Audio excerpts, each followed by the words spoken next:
Hi,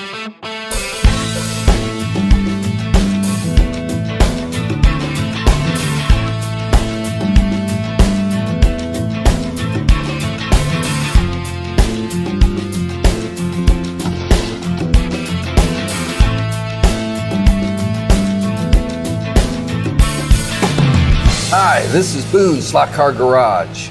Let's do this.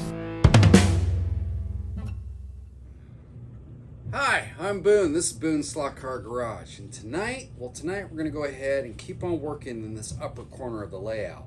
So last video, what we did is we went ahead and built this wood fence that went all the way around. So what do we need to do now? Well, we established a camping area on the layout, but we need to figure out something what these guys are going to stay in, right? So what I did a while back is I went ahead and I made one of these, and this is a little travel trailer or a caravan, whatever you like to call it, and it's made out of balsa. So what we're going to do tonight is we're going to go ahead and I'm going to show you guys how to build one of these. So let's do this. So let's start figuring out how we're going to make this trailer. So the trailer that we're going to make is 1/32 scale, and I have my little driver here, and they sit at about 2 1/4 inches. So 2 1/4 inches and 1/32 scale is roughly about a 6 foot tall guy. So he's supposed to be about 6 feet. So if we figure him up against here, you know, he looks pretty good. I mean, he's right in scale with everything. So what first thing we need to do is figure out what kind of trailer we're going to build. So if you go on the internet and you go ahead and you punch in, say, vintage travel trailer or vintage caravan, you're going to come up with tons of different photos in the images section of all these different old, trailers. So the trailer that I am going to pick to go ahead and build is an old 1960s Shasta, which is this style right here with the wings on the back, and I think those are just cool old trailers. So they do have other trailers, obviously, that have a squared top. So let me find one here with a squared top. This guy right here. So if we bring him, you can see he has more of a squared style top. Now, these square styles are easier to build than the rounded style that we're going to make. So if we go back, so here, let's X out of that, we go back up to here, you can see on the Shasta how it has this rolled back and then the rolled front. Now, why we're going to build this is a couple different reasons. One, I think the Shasta is a neat looking trailer.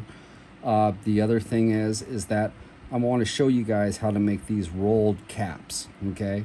Obviously a squared off cap is a lot easier to build, but if I can show you how to do this, then the squared off ones are going to be a cinch. So what we're going to do is we're going to go ahead and build this guy, this 1960 Shasta. So why I'm showing you this is because when you are doing modeling, say from scratch, like what we're going to do, pictures are invaluable. I mean, the more pictures you have, the better off you're going to be as far as to get your scale correct, your shape, and all the little tidbits as far as your trim and everything else. So what I'm going to do is I'm going to keep this on file off to the side. This is going to be our reference photo. And let's go back to this guy. So if we bring him off to the side, and what we have here is this little guy made out of all balsa wood. And I don't know if you can see it, but down in the inside of this, I have tables, and I made a little sink and everything else. And we actually have windows on it as well. It's pretty cool. But if we go all the way around it, it's pretty cool. I mean, it's a neat little addition as far as an accessory you can put on your track.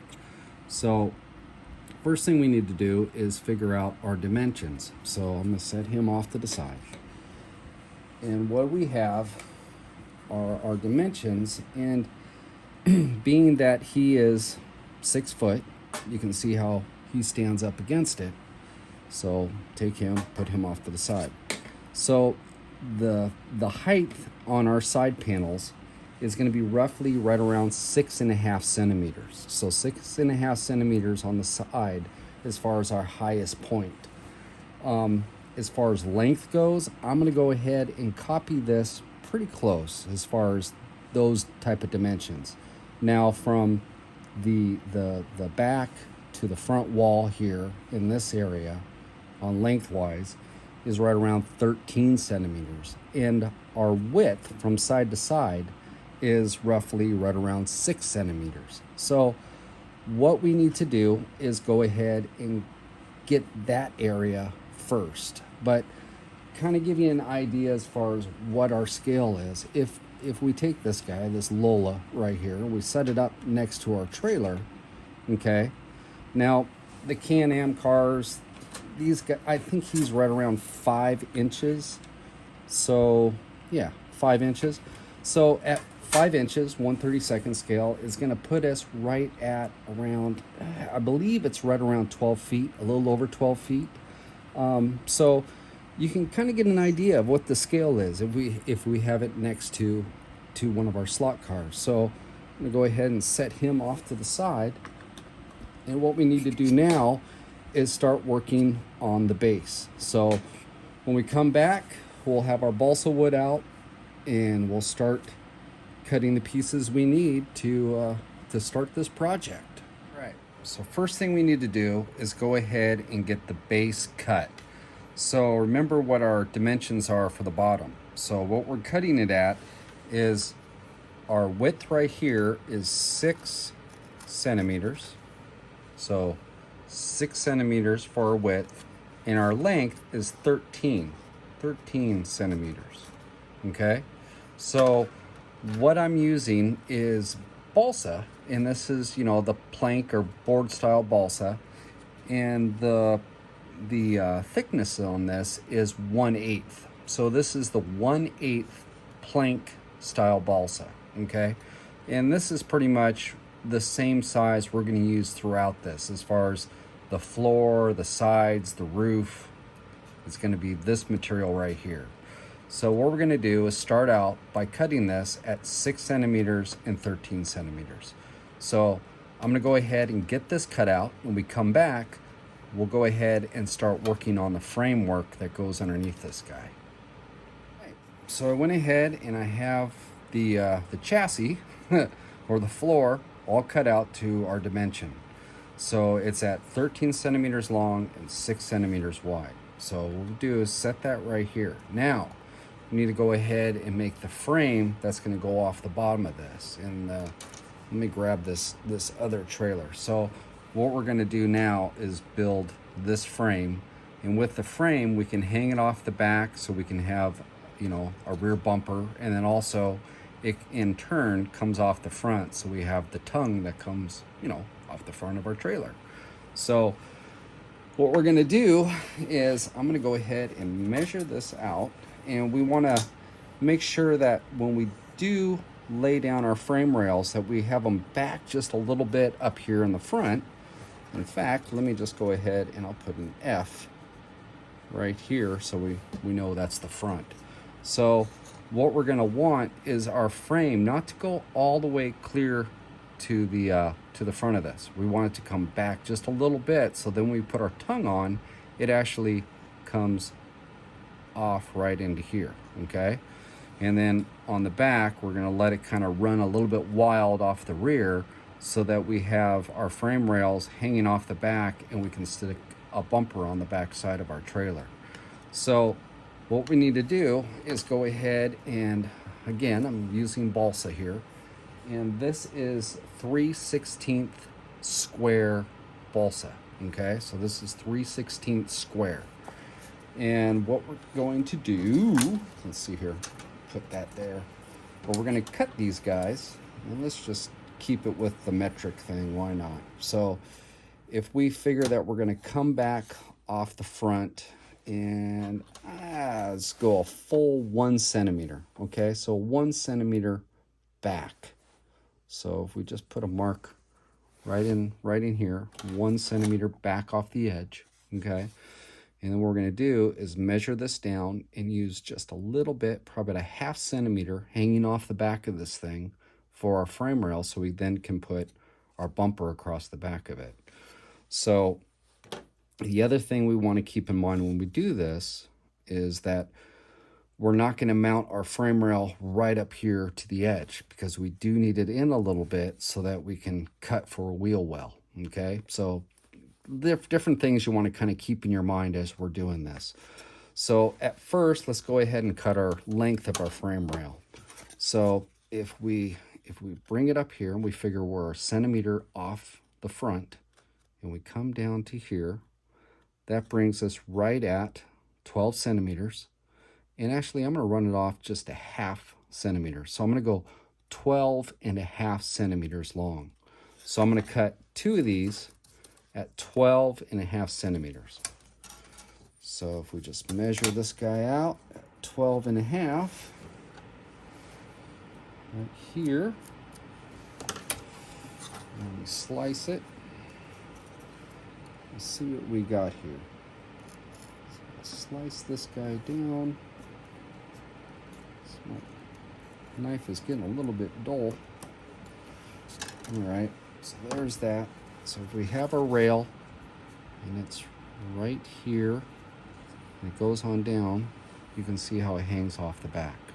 So I'm going to cut another one of these. When we come back, we'll start getting our frame rails put onto this body. We have our 2 rails cut and they're at 12.5 centimeters. So go ahead and set those down. Now, what I've done is I went ahead and measured in 1 centimeter on both sides and went ahead and scribed a line down through here. Now, also realize that I'm using pencil, okay? I'm not using pen or anything else, using pencil for the mere fact when it comes to painting everything, if you use ink, a lot of times the ink will bleed through. Pencil, it won't. You know, you can cover right over the top with acrylic paint, so we're good. So get back to our base. So I went ahead and measured off 1 centimeter on both sides and then just went ahead and put a line connecting the two so I have my reference point to shoot it back. Now on the sides here, okay, on the side, let me see here, right here, I went ahead and measured out 0.8 centimeters, okay? Didn't go to a full 2, I went to 0.8. Now, the reason behind that, and you notice I put a point here, one here, and it's the same on both sides, okay? Now, let me grab this other trailer just so I have a reference for you guys. If we look down here at the bottom, you can see where the rail comes down, and then the tires we put on need that little bit of a pocket in here, the wheel well, okay? And that wheel well, we don't want it real big because we don't want our tires to be like these huge monster, you know, like drag slicks back here on the trailer. We're trying to keep it as far as, you know, these little, you know, little tiny tires that they had on the Caravans or the travel trailers. So what we're doing is making sure that our rail is off the base a little bit, so when we do put our tires in here, we have a little bit of a pocket back in here that they'll set right into. Okay, so just kind of give you an idea while we're doing this. So I'll set this back. When we come to here, you can see where I went ahead and put a mark on both of these, okay, on both sides. Now what we're going to do is take our rail and we're going to glue it just on the inside of those marks, okay? So it's going to come right here to the edge, and then we have those 2 reference points, and we'll just glue it right here, okay, on both of those. So I'm just going to go ahead and take some super glue, wonderful super glue, and I'm just going to go ahead and put a dab on here. And cool thing about super glue and balsa is that it sticks really fast. One of the bad things about super glue and balsa is that it sticks really fast. So you want to make sure if you do this that you get it where you want it the first time, okay? because it will grab a hold and it will create issues if you have to peel it back off. So a lot of times what I'll do is I went ahead and put 4 little dabs down this. And when I place it on, I'm not going to go straight on, okay? We want to do, it's kind of hard at this angle, but we have our points, we have our reference points here. And if you wanted to, we could make a line connecting those, but I'm just going to go right off like this. And what I'm doing is I'm placing the front down first, and then I'm setting it down onto it. Okay, so what that's going to do for us is we can get it set down there good. So I got that guy on there like so. Okay, and just like that, it's on there.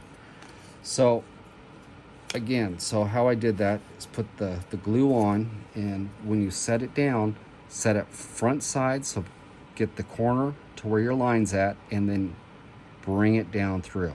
Okay, and if you do that way, you make sure everything's lined up, it just makes life a lot easier for you. If you try to put it on this way and you mess up trying to peel that back off, a lot of times it'll start taking balsa with it and it just makes a mess. So if you put your dabs on, obviously don't put it right here on the edge, put it back a little bit so you have room, and then place your corner on the line and then drop it down into it. Okay, so I'm going to go ahead and glue this guy in, and we come back, we can go ahead and start working on the tongue out here on the front of our trailer. Okay, now let's start building the tongue off to the front of our trailer. So now remember, we're at 6 centimeters wide on the base. So what I do is I go ahead and measure right here in the middle at 3 centimeters, and I do the same down here at the bottom, and then scribe a line down through the middle of this as a datum point to work off of, so I have, you know, visual reference. So the first piece that I cut is going to be the center bar, which is going to come right off the bottom as far as the tongue, you know, for our trailer. And then what I'll do is I will take angled pieces and put them from both sides right up in here, and that'll create that framework for the tongue of the trailer. So this little guy, I'm only hanging him off 2 centimeters off the end of the base. So this I went ahead and cut at 3 centimeters. So it's at 3 centimeters there. I think you can see that. And what we're going to do, being that I have this line scribed down through the middle and I have my center point, I'm going to go ahead and line this up and put it right here on the edge where we were, remember we were at 1 centimeter in where we started our frame rails. I'm going to use this guy and just use that line again as that point, and then put a little bit of super glue on there and make sure he's square, and then glue him in so he has 2 centimeters hanging off the end of the front. And then what we'll do is we'll come in with our angles. But first, let's go ahead and get this glued in there. So we have that cut at 3 centimeters. And I'm actually going to just put my super glue right here. Come on, super glue. There we go. Whoa, that's a lot of super glue. So let me take some of that off. I do not need that much super glue. It got away from me. So there we go. Take that off and just stick that right here on the side.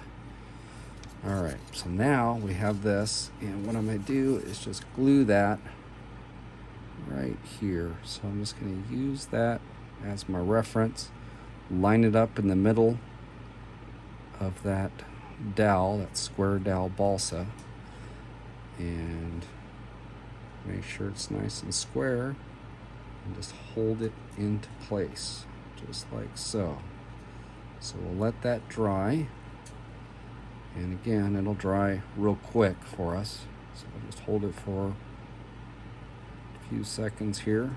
Bam. and there it is. So next thing we want to do is taking the same doweling, the 3/16 dowel, and what we're going to do is go ahead and now make some connecting pieces right here. So I'll just go ahead and you figure out your angles. A good way to do that is if you're up on top. So what we can do is line this up like so. Okay, and you see it right here, and what we need to do is just find our angle. So I'm just going to bring that in the inside and then make sure it is where I want it to be on the lower. So if we have that lined up and we bring it right over here, okay, so then what we have is that line right there. I'm just going to go ahead and use my pencil to put a light little scribe right there, and there we go. So I'll cut that, and then I'll come back and cut where it comes in junction back in here, and we come back, I'll have both those cut, and then we'll get those glued in as well. So I went ahead and I have one side glued in, okay, so you can see how it matches up here in the front and comes down here in the back. Now how I did that is I went ahead and you saw how I found the front angle on our piece. Okay, so right here is that angle. Okay, so if you lay that angle right up to it and then line it up down here at the bottom, okay, so right here, if you take your pencil and then just scribe exactly where that's at and square it across, you're good to go. Or if you want, you can go ahead and take your X-Acto knife, and once you have that laid up here as such, have everything kind of lined up, then you can come right through here and then slice that off.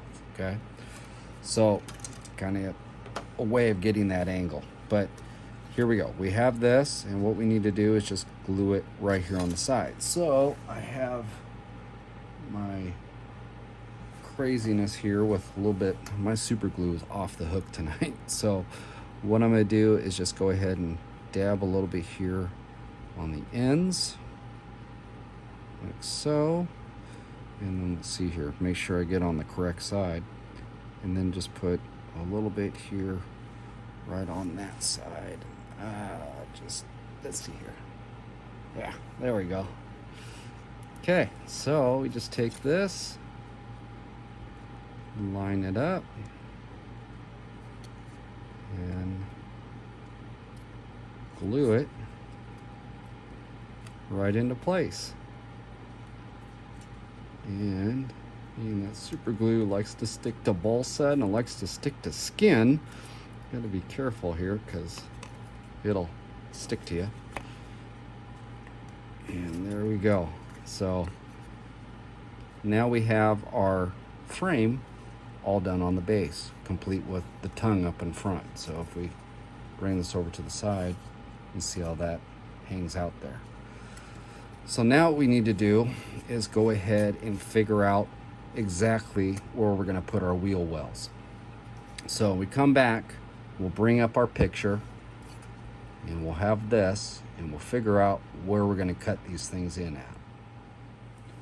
Okay, now you can notice I have our photo back up for us, and why we're doing that is because we need to establish where we're going to put our wheel openings. Now, depending on what type of trailer you have, some of them were kind of aft, you know, as far as the center point. Some of them were right there in the center, and this one looks like it might be a little bit aft of what our center point is. So if we find our middle ground, so what was this? This was sitting at, I believe, 13 centimeters long. So if we're at 13 centimeters, oh, this is so much fun sometimes. Okay, so if we're at 13 centimeters, which we are there, we know that 13 is going to put us right at 6.5. Okay, So 6.5 is our center point. Now, if we look at this, we can see that our wheel opening isn't at the center point. It's a little bit aft of the center point. So if we figure our center point's at 6.5, and let's drop it back. I'm gonna drop it back a full centimeter, okay? So I'm gonna drop it back a full centimeter to 7.5, okay? So 7.5 is gonna be the center of my wheel opening. So I'm gonna go ahead and measure this off on the other side as well, both at 7.5. So if I bring this here, and we measure this off at 7.5, okay. There's our 2 marks here for the center of our wheel opening. All right, now the actual wheel opening itself. Now, if you're going to use, say, a tire or something off maybe a slot car, or if you don't have something like that, you could go ahead and make a tire out of polystyrene, which, in fact, this is what I did for these guys. I just made a tire out of polystyrene, and yeah, it worked pretty good. So what I'm going to use for this is I'm going to cheat a little bit, and I have these, okay? And this is a 3D printed tire and wheel for something I printed out. Actually, this was the wheel and tire that came off of the car that I went ahead and submerged in our pond. But so I'm going to go ahead and use this for my reference point of where I want my wheel opening to be. So again, if you use polystyrene, figure out what size tire you want to put underneath this. And what I'm going to do is go ahead and line this up. So I'm going to line it up as such, and then I'm going to go ahead and scribe a line on both sides of it of where I want to cut it out. So it's going to be from here to here, okay? So I'm going to do that on both sides, and then what we'll need to do is just go ahead and cut that section out. So we come back, we'll have that cut out, and we'll get ready for the next step. Okay, so what do we got? So I went ahead and cut these out on both sides, and there's our wheel. And if we just set it in here, you can see how that's just gonna, work out pretty good. So there, so we get that, and you can see down here at the bottom, I went all the way down to the frame rail on both sides. So now that we have our base complete, now we need to go ahead and start on the sides. So we come back, we'll go ahead and start on the sides of this little beast. All right, so now we need to start working on the side panels. So we have our chassis all done. And if you look at the picture, you can see down here, let's see here, let me grab my pencil. If we look down here at the bottom, we can see how it has overhangs on both sides. So the front and rear actually, instead of going perpendicular straight up and down, they actually kick out a little bit. So we need to take that in consideration when we start to cut off the pieces for the sides.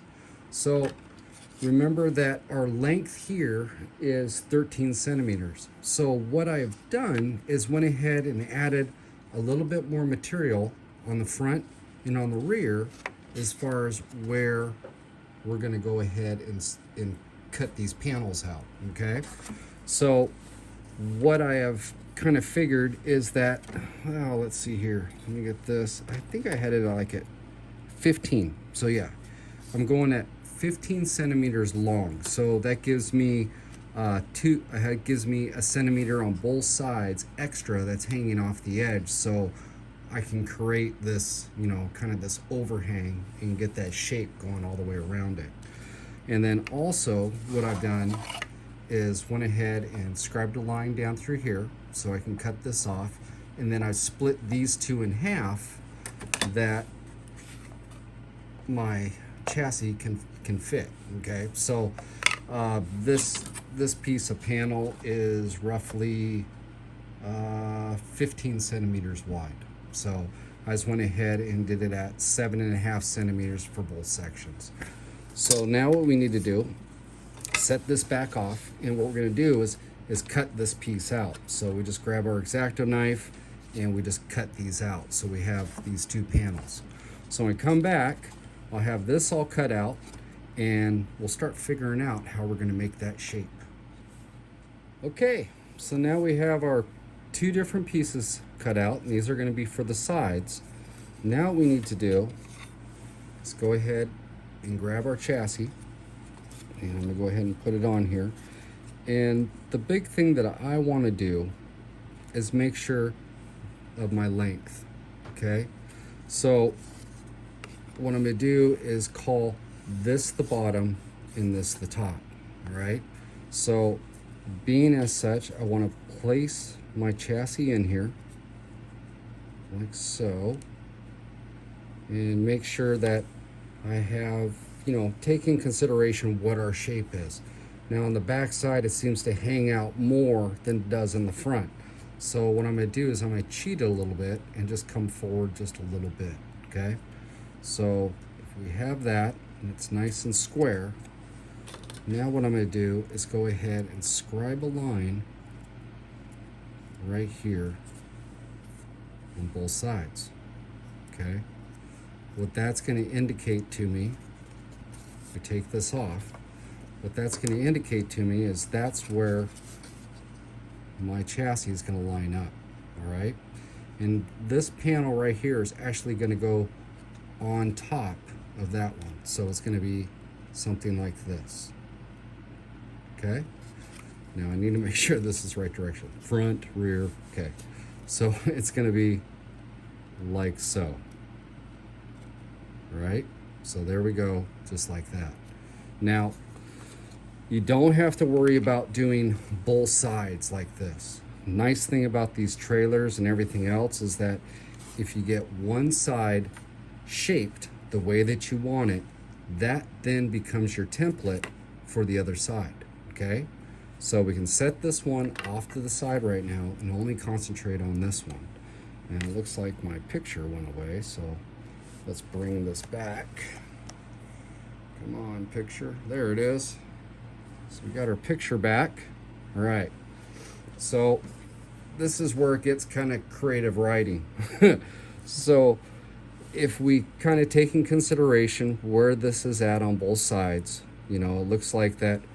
Or if you look, again, it's all about studying your pictures.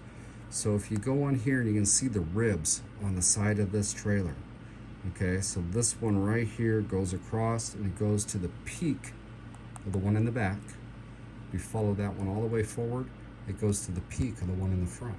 So if we just kind of take an idea of what that's going to be in reference to what our opening is, I'm going to go ahead and say that's probably a wild ass guess, but I think if we did a kick up of maybe 1 centimeter, what do you think? So if we go 1 centimeter, and this part gets kind of tedious. I mean, you can do this with a piece of paper if you'd like, instead of going right on top of your balsa. I mean, that's understandable. That way, if you screw up, you can always wad up that piece of paper and do another one. But I'm just going to go right off our balsa here. So if we do that, and I come into here, and let's see here, I'll make a line going across. Okay, so there we go. We've got this lower area kind of figured out with our distance down here. Now, this is the base, this is the top. Okay, I'll even put a T up here. That's the top. And we'll even put an F up here, so forward. So that way, kind of helps. Now, if our distance from the base to the top is going to be at 6.5 centimeters, we need to go ahead and get that established before we go any further. We need to get all our parameters established so that we can start working off of that. So if I go 6.5, so let me get this down here, just like so. 6.5, bring it over here, 6.5, and now we're going to connect these two dots.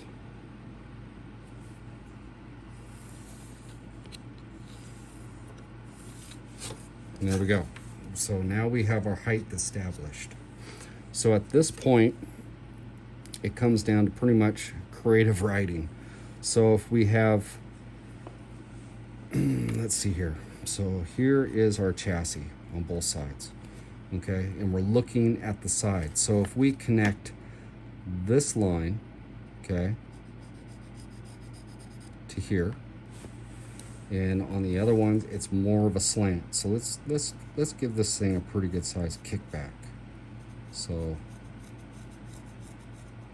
we'll go right here. So now we have our forward and the aft established. Now I'm even a little bit more extreme. So after looking at that, let's bring it more up into there, okay? So we'll just kind of make it like so. We got that one in the front. Now if we go on the side here, you can again start using reference points across. You can see that it bends, it starts to bend right here at this rear window. So we have a space of so and then we have that arch that comes up on top. So I figure if we're at this point and I utilize about right here, I'm going to make a mark right at that point.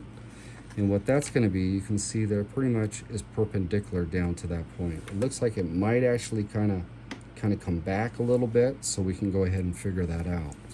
On the front, it's kind of coming up and it has a little bit of a slant, but it's, again, they, you know, the cool thing about these trailers, they kept them real uniform. So if it comes here, we go on across, it looks like this one actually carries up all the way up to the top of that. So if we go here, we figure this area, so if this is our upper and it's going to come down like so, you know, I figure probably right in here. Okay, so what I'm doing is just making little reference points for myself so I can work off of these points. So we have that, and now if we look at this, we can see how our roof carries through, and it just kind of does a subtle thing, comes all the way forward, and it looks like right above the door right here is where it peaks, and then it starts to come back down. Now if we take in reference where our door's at relation to our wheels at, and we kind of figure this out. So again, here is our chassis. We figure that down like so. We look at where the wheel opening is. You can see where we've cut this out for a wheel opening. We kind of bring this over just a little bit, say that our door is going to start here, and we'll make our door like so. And this, nothing of this is set in concrete. This is just reference points so we can kind of get our general shape going. So we have that. This comes up to this up on top. So if we take our ruler here and we just kind of figure out a rough idea of our opening, and bring this over here like so. Kind of gets a door. Yeah, it's pretty good size for a door. But what helps us is now it's giving a reference point as far as where the peak of this roof is going to be at. So if we look at this, we can see how it's coming up. It's peaking right at the back side of that. So at this point, then we can start to figure out what our drop and everything else is going to be. So at this juncture, if you wanted to use a compass or something to go ahead and create that, you could. It looks pretty uniform up to that point that comes up. So if we did use a compass, and I've got a styling pink compass. So if you did do that, let's see here. So if we come up on so, and if you brought that up, it's not going to work. So we need to drop that back. And it's, it's all a matter of just kind of trial and error until you get kind of to the area that you're going to like. So if we bring that on through, and I'm just going to kind of use that a little bit as a reference. Majority of this is I'm just going to go ahead and freehand it. So we have this slope. It looks like it's really starting to break down in this area, which is going to be about here. I'm going to drop that down just a little bit. And then I'm just going to go ahead and try to get my shape. So if we go here, looks like it's pretty much over. You can take that to here. Let's see here. How far down am I? Right there. And this is just going to kind of be a little bit of a reference. So we have a little bit of a drop. I don't really like that drop, so I'm going to just kind of work it as so. And bring it down. We have this area right in here, which I want that a little bit further up. And bring that around. And then from here to here, let's go ahead and connect those two. Up here in front, if we look at this, looks like it's still kind of teetering out, and it comes to right about here. Okay, whoop, come on. Here, and if we have that, so if we drop this down, that's a little bit too much. And we'll bring it down like so. So we have it there, and then that brings it down here, and I want to connect it right at that point. So at this point, we have our roof line and the shape that we need. So if that made any sense. But what I'm going to do at this point now is I'm going to go ahead and cut this out all the way around on my lines. And we come back, we'll have this shape established, and then we'll go ahead and transfer it on our other piece of balsa. All right, so I went ahead and I have it all cut out, and it's, it's pretty close to our shape, right? Looks all right. So again, go ahead and get this all penciled out, then trim it out with an X-Acto knife. And then I came back with a little bit of 80 grit and just kind of did my fine shaping where I wanted it and where I was happy with it. But so we have our general shape there. And if we take our chassis, the frame, and we set this up on top, what we're looking for is, if we look at the bottom of this, so if we look at our forward and our aft areas, and we look down here on the sides, okay, so right here, what we're looking at is that this is going to fit right like so, okay? So what I mean by that is this piece is going to sit on the outside of the base, okay? So it's actually going to go glue onto this lower area right here.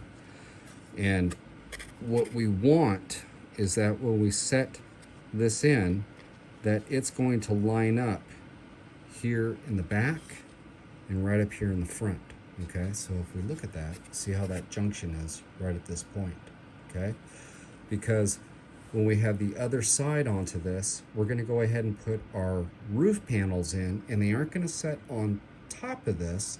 they're going to set on the inside of this, okay? So we want everything just to kind of be flush mount. We don't want it to be overlapping, we want it on the inside of it so that it's, you know, the seams look all real nice. So at this point, now that we have this established, I can set my chassis again back off to the side, and we have our other piece of balsa. Now what we need to do is just set this on here like so, and then go ahead and outline your silhouette that you made onto this other piece of balsa, and then cut that out. So just take a pencil, outline it around, and then trim the other side out. So I'm going to go ahead and do that. When we come back, I'll have this trimmed out and we'll see how we match up. Okay, so here we go. We got that side and we got this side.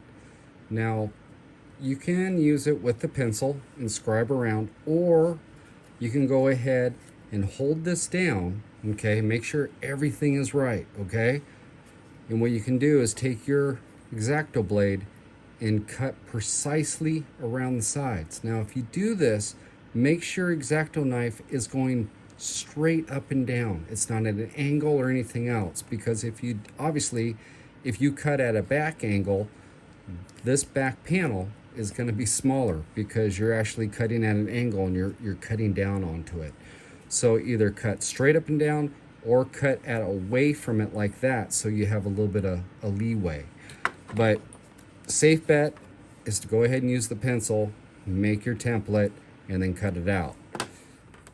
This way does work good, but you really got to make sure that everything is set and that when you're doing it, nothing moves. Because if it moves when you're cutting it, you're starting all over again on that other piece.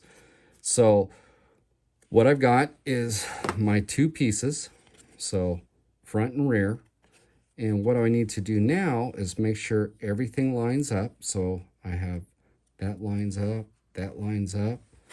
Okay, and it's good across the top. Now, I have a little bit of a rough edge, so holding them together, I'm just going to kind of go ahead and just dress that up a little bit. And why I'm holding them together is so if it is down a little bit, and I've got to sand it down, it's doing it to both sides at the same time. So it's mirroring it.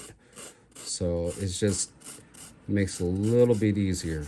So just go ahead and just kind of dress this up just a little bit, hold it, stabilize it down. And I just want to drag that down. And this is just that fine tuning so that everything matches up. So I'll do a little bit more of this. Bring it down on the side here. Looks like this has a little bit of a sharper edge, so holding those together will kiss them both.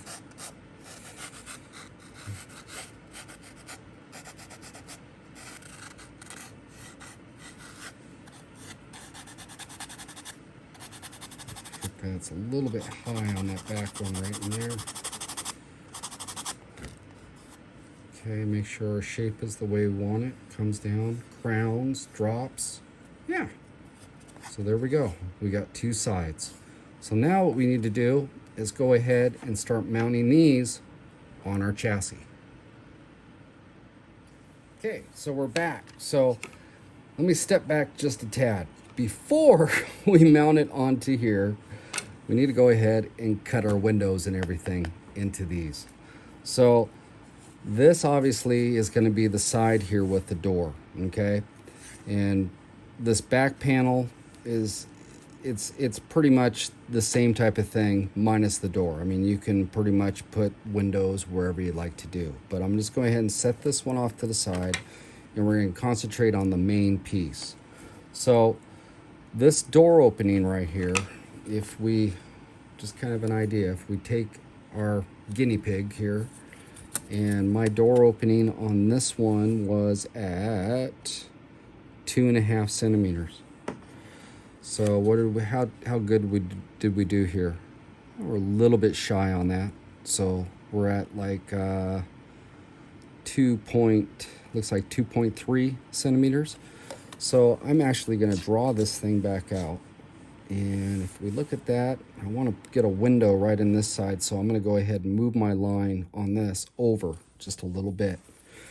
So if we take this, we take out our magic pencil again, and we make our lines here. So I'll do that and that. And now we'll establish a new door opening. So just like so, and bring that one down. So now we have a new line as far as what our door is. So we come back, we'll go ahead and figure out our window placement, and then we'll get everything cut out. All right, so we have our door opening established. Now we look down at the bottom of the sill plate and up at the header. We can see that the header is down just a little bit, you know, from the top in our sill plate. So what I'm going to do is just come off just a little bit. So I think as far as that goes, and we got to take in consideration where the floor is going to be. So if we look on the side of this, and being that this is 1/8 inch, I'm going to bring this up just about 1/8 inch off the bottom. Okay, so then right off here is going to be 1/8 inch. So with our door opening, it'll match right in with the floor. It'll have a little bit of a space underneath here, and then our floor will mount right up to it. So I'm going to build this with like an open door onto it, so you can look in the inside, and we'll see that the floor matches up with our sill. So we can either measure that out, or we can cheat and use this, or better yet, we'll use one of our scraps. So if we set this down here where that floor is going to be, make sure it's all nice and lined up, and we'll just scribe a line on the back side of it. So there we go. We have our lower sill plate established for our door opening. Now with the upper, I'm going to go ahead and use the grid that we have for this the cutting pad, and it has a nice grid onto it. So we can utilize this by lining it up on one of our lines down here, and then coming up here with a ruler, we can establish where we want to have that. So if I come off of this line right here, which is all the way through, that gives us a pretty good area, nice distance, and let's make sure that's back up there. So get that, and then we'll scribe up here on top. So now we have our upper and our lower established. Now we just need to figure out where we're going to place our windows on the side of this thing. So again, if we look here, we can see where the bow comes down. Right here is where it peaks out at. So right in this area here, this is where that window is going to be, over here on this one side. Again, with the back, if we reference to the back here and we see where it comes down, you just kind of come over and establish your window in this area. So again, just kind of using your pattern and seeing where this comes down and seeing where this is at right here, we just kind of use this as a reference. So I'm going to come right off of that. Seeing how this comes down, it's a little bit further than mid door. So if we bring this up to about right here, I'm gonna make my window about like that. So there's my two lines for my window. Again, I'm gonna use these lines to help me out here. And if I able to figure this out, we got that over here, so I'm splitting the distance, and what I'm doing is just putting in some reference lines here, okay? So we got that. Come off above here to here. Actually, I like, it's a pretty small window if I do it like that. I'm going to open this up just a tad. Right to this point right here. So there we have our 2 lines established. And now we just need to go ahead and figure out the framing. So we can't really see what's going on behind here. You could go find another photo. I'm just going to go ahead and guesstimate on what I think would look halfway decent. So again, we're going to use our grid. I love this thing. It just saves my hide. And I'm going to utilize the line. Actually, I'm going to move this up so you guys can see better.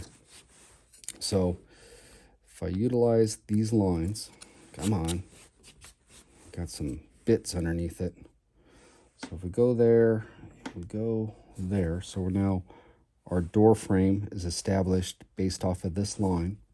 If we come down like so, off of this line and off of that line, we can bring this down, and there we go. We've established our window in this area. Now we just need to figure out this end.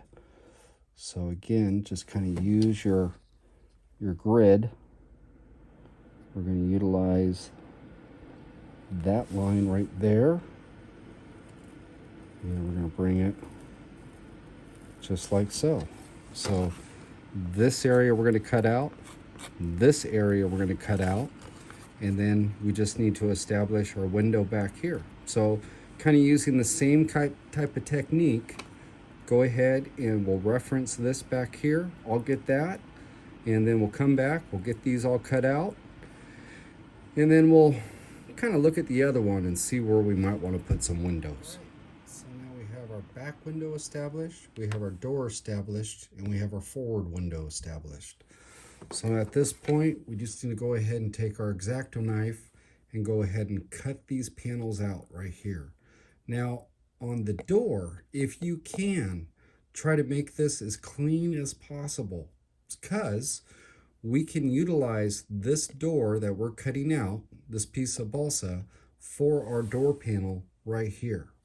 Otherwise, if it breaks or anything else, you just have to cut up a new piece. But if you can, try to save this, make it nice and clean, and we can use that for our door. So I'm just going to go ahead and cut this all out, and we come back, we'll take a look at here, and we'll just kind of give a rough idea of what kind of windows we want to put on this side. So I have the door opening side all cut and trimmed. So now we have that. We can go ahead and set that off to the side. And here's my door opening. So we want to save that because we're going to need that for this when we create that door that's on the side here. So it's, so it's open. So I'll just set that over here. And now we have the other side. Now, remember when you're doing this, okay? Real important. Once you have a side established, okay? So we have this side established. Now we need to do is our other side, okay? So what you might want to do, and this is, any information is good information, right? So if we have this and it's sitting like a vehicle, right? This would be our the right-hand side. So if we just go ahead and put a little R right here, R, okay? And on this guy right here, we put the R on the inside here, okay? So we'll just put R.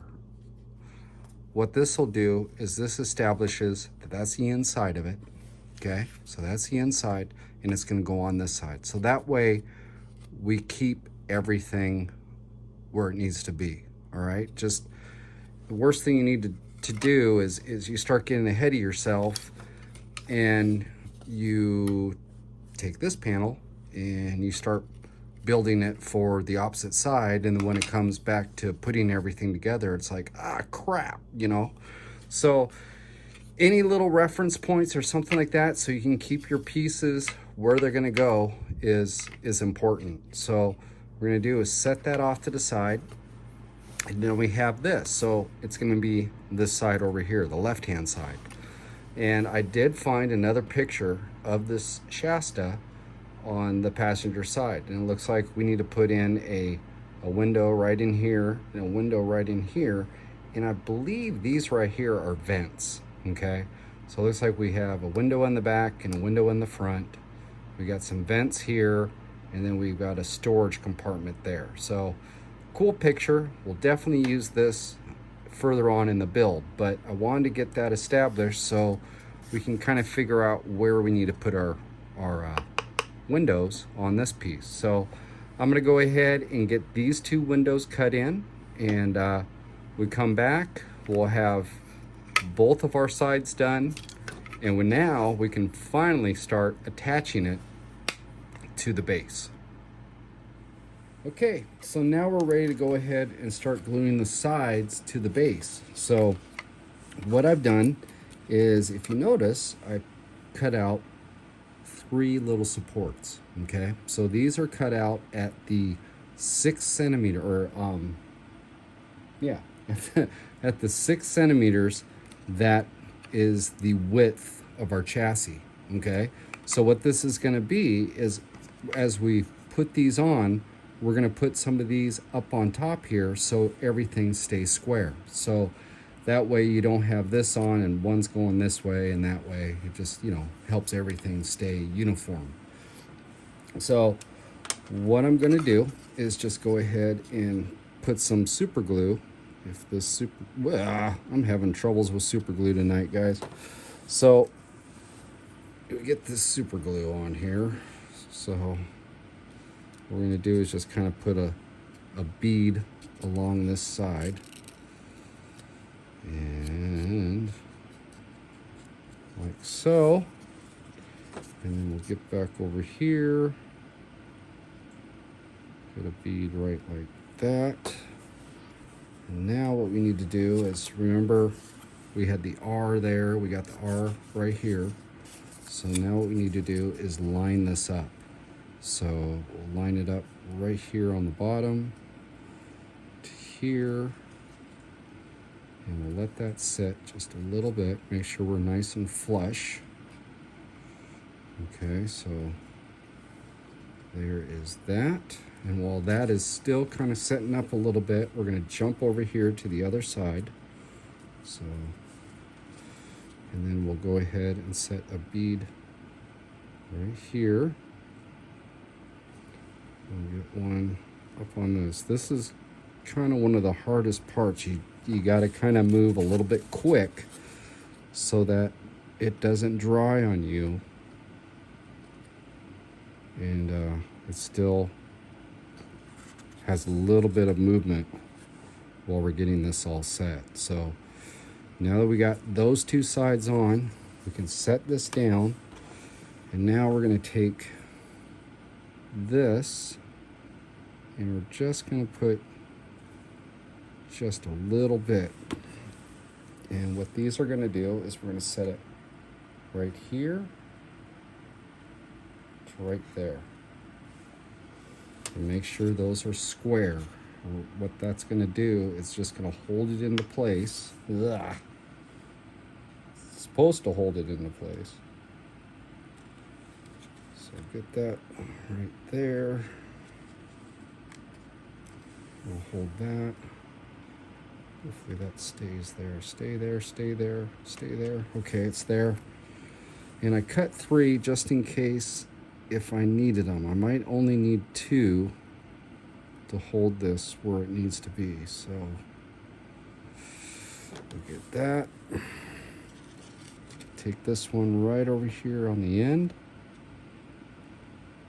and we'll put it just like so. And then we'll just hold it. And then that way, this will support it exactly where we need it to be. and your sides will be nice and square. So it's, there it goes falling on me.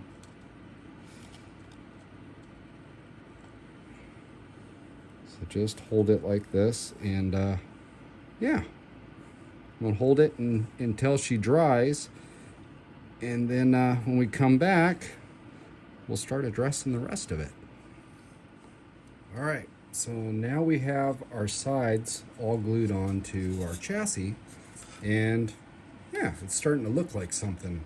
So at this point, what I want to do is go ahead and start from the lower down here and work my way up, making on my paneling. Now, we're making the roof, you know, and the front and rear sides. So what I'm doing is using the same balsa that I went ahead and have built everything else out of. But what we're gonna do, instead of having our grain going straight up and down, we wanna make sure that it's sideways. Now, the reason for that is that with the wood, if it's going sideways, we can bend it, okay? We can get a bend out of this balsa. And when it comes up to shaping this portion of the roof, we're really gonna need that in order to form it that way. So when it comes down here on the bottom, what I'm gonna do is I'm gonna start at the base and I'm gonna work my way up, okay? So I'm not gonna do it all at one time. I'll go ahead and build up a little bit on this side, and then we'll switch it over, and then we'll build up a little bit here, okay? So then when we get up to this upper point where it's gonna bend over right here by the window, I'm gonna make sure that my panel is gonna stop right in that area, okay? So we're just gonna build this lower piece, this piece right here, and then we're gonna stop at that point. And on the back side, if we look right here on the side, you can see how the curve comes down and then stops right at this peak. And it's on both sides, okay? So we're gonna go ahead and put in the lower piece, and then we're gonna build up to that point. So I have my piece of balsa here, and I went ahead and cut it at the 6 centimeters so it fits right in between these two pieces. So what we're gonna do, since we have this area right in here that is pretty much straight on both sides, I'm gonna go ahead and take this, and I'm gonna fit it right down inside, like so. Okay, so we get this fit right where we want it. Okay, so you get it so it's all lined up. You got it so it looks good enough for you. Now if it's hanging out a little bit, it's okay, because after this is all glued in, we're gonna come back with a little bit of sandpaper, and we're gonna dress some of these edges so everything flows through it. So, but to start out with, we're gonna go ahead and start at this lower piece. So with my pencil, I'm gonna go ahead and make a mark right here at this peak, and we'll bring it over here, and we've got a peak right in there, okay? So there we go. It should be equal on both sides if everything's gone to plan up to this point. If it's not, it's okay. You know, as long as you mark it on both sides, you can cut that. When you fit the other one, you just kind of compensate for that and work its way up. So, you know, sometimes things don't go together as planned. So now that we have that, I'm gonna go ahead and take my ruler and just connect my 2 points here, and go ahead and cut this piece off. So we have that. We'll go back to our area, and I'm just gonna go ahead and make sure it fits. Just double check everything, you know, the old saying. Just wanna make sure that everything's, you know, the way that we want it. And once you're happy with your fit, what we're going to do is we're going to go ahead and glue that into place. So I'll take that out,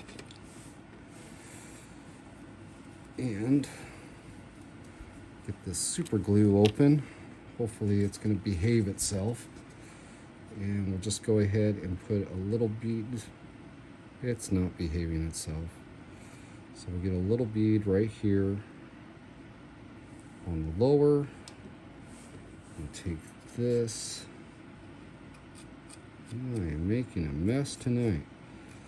So we'll get that on there. Okay.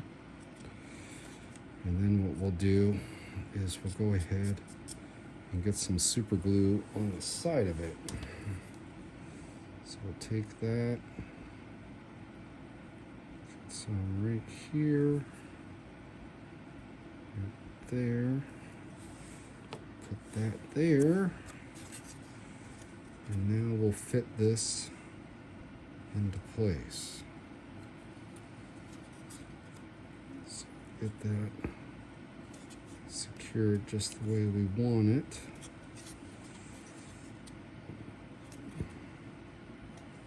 Like so. Okay. And now, the little bit of extra that's there, we'll just make sure that we kind of blend it out so there's no balls of super glue hanging off.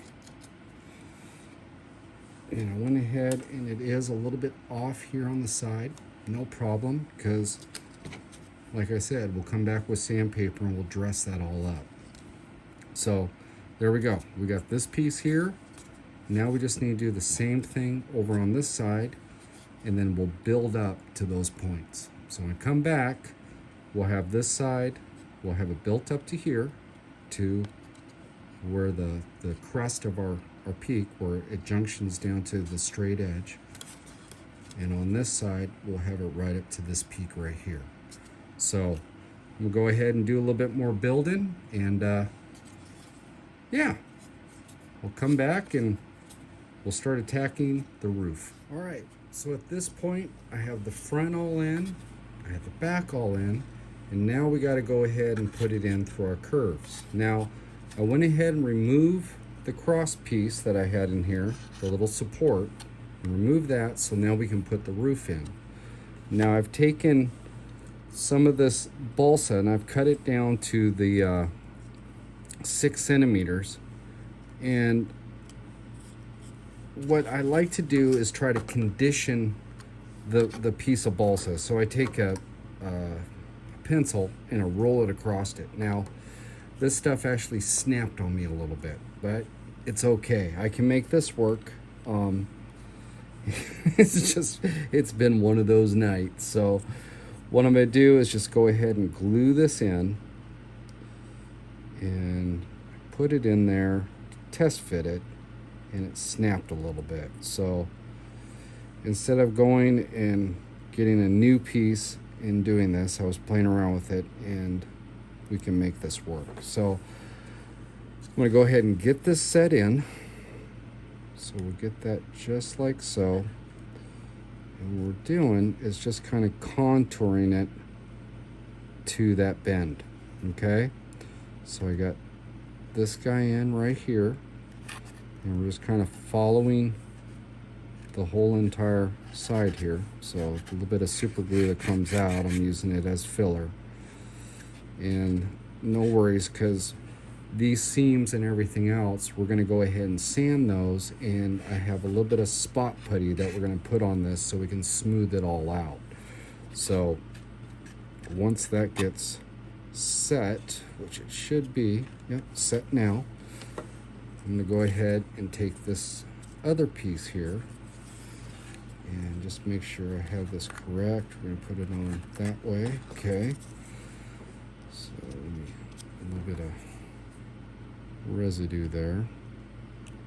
We'll go ahead and get this guy right there.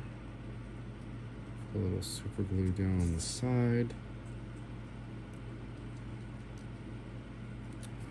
Like so. And now what we're going to do is go ahead and fit this guy right in here.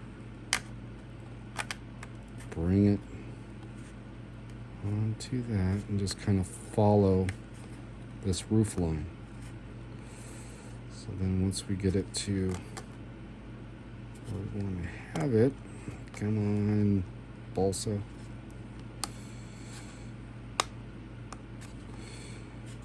There we go, right there, right there, we got that.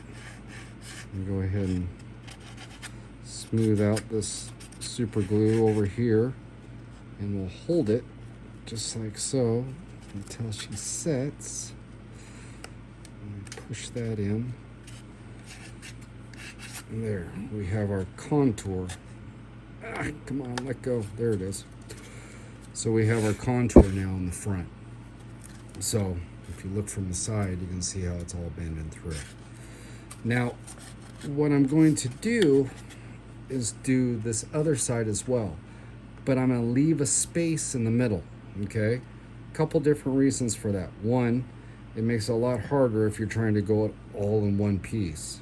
Two, is that we have a bunch of stuff we need to do in the inside of this, and we can't close it up because, well, can't exactly get through the door to do it. So we need a working area up on top so we can finish off the interior. But what this will do is get it structurally sound so we can go ahead and start manipulating certain things and get the rest of it built. So I'm going to go ahead and get this area through here done, take this crossbar out, and then go ahead and finish that off. And we come back, we'll have both crowns done, and we can start working in the inside. Okay, so at this point, now we have the front cap on and we have the rear cap on. And on the rear cap, when I put it on, remember how it's split, okay? So a good way to go ahead and even that all out is just to go ahead and grab a little bit of 80 grit sandpaper and then sand this down, and you'll get rid of those sharp edges and just kind of form that balsa into the shape that you need. So went ahead and got that. I've got the one in the front. Now what we need to do is go ahead and start attacking the inside. So on this side right over here, you can see that I went ahead and built a wheel well box on the inside. So if we look over on the other side, you can see the open hole. So all that I did was just go ahead and build a little box and just place it over the top of that wheel well. That way when our tire goes through here, you know, it's not sticking up like that. It's got a nice kind of finished area.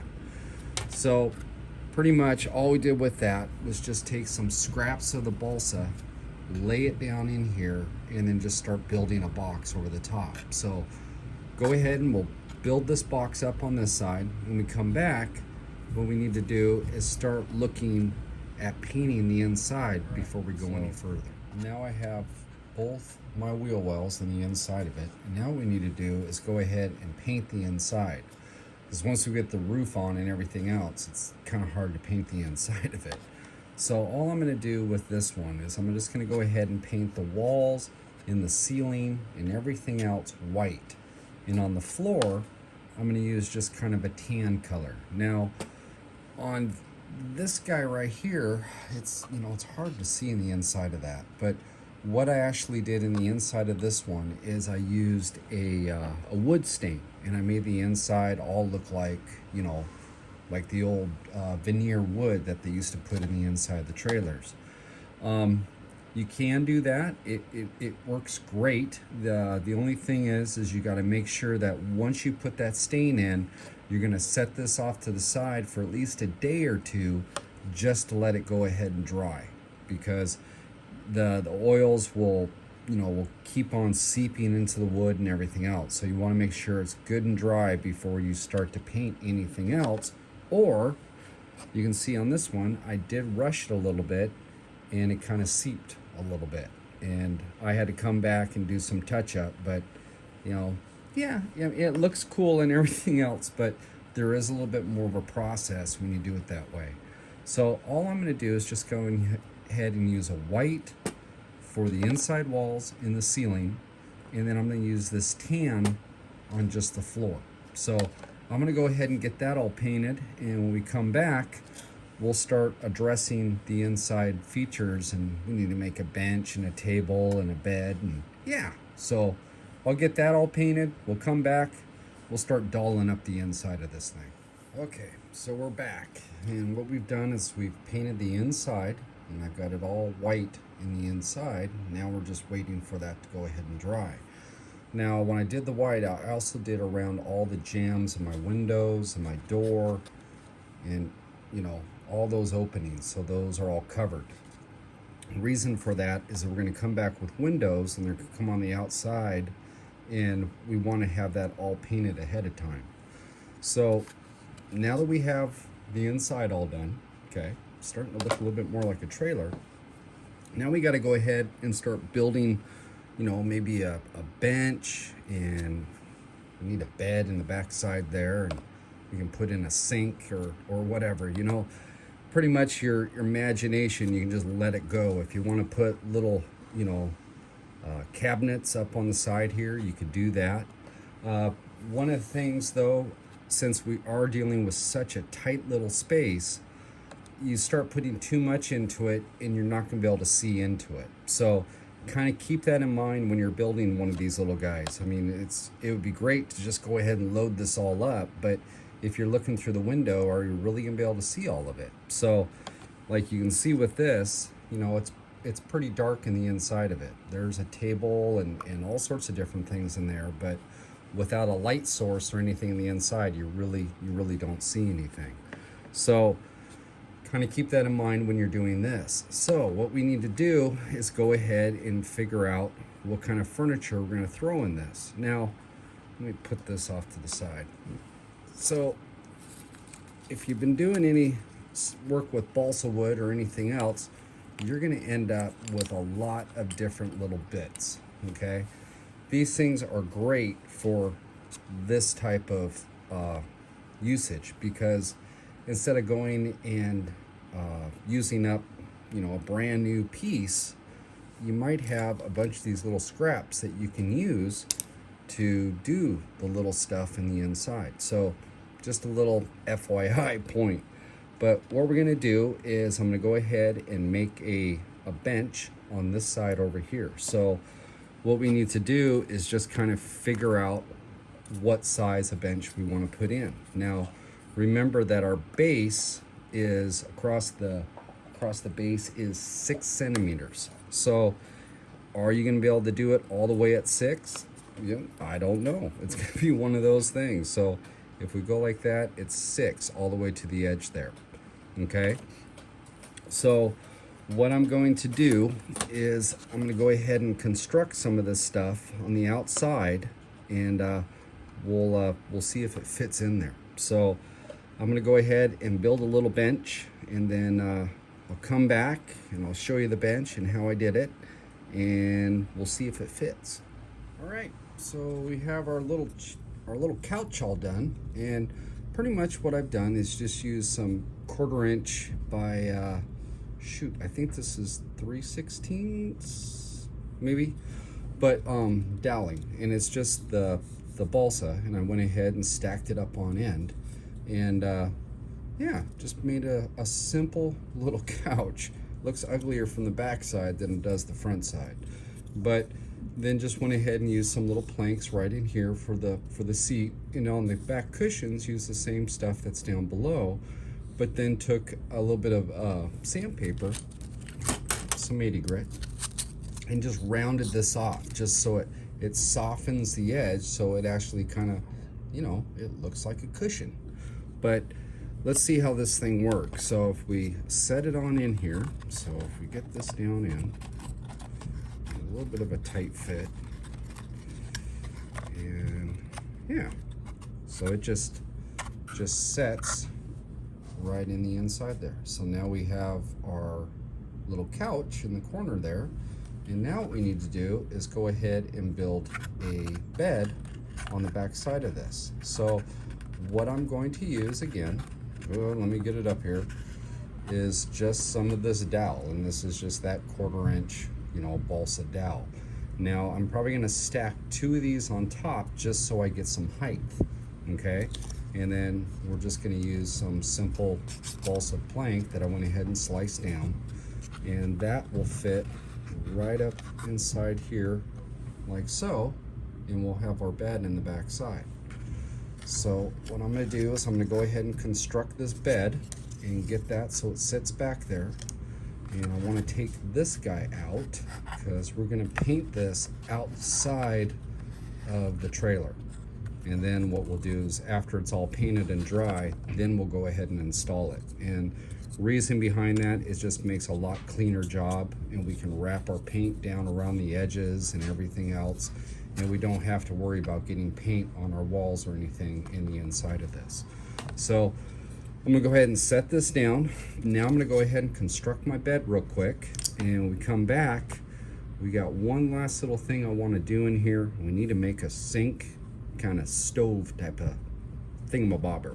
So we come back, I'll have my bed constructed, and we'll start figuring out how we're going to make that sink. So at this point we have our little bed completed, and you can see I just made it pretty simple.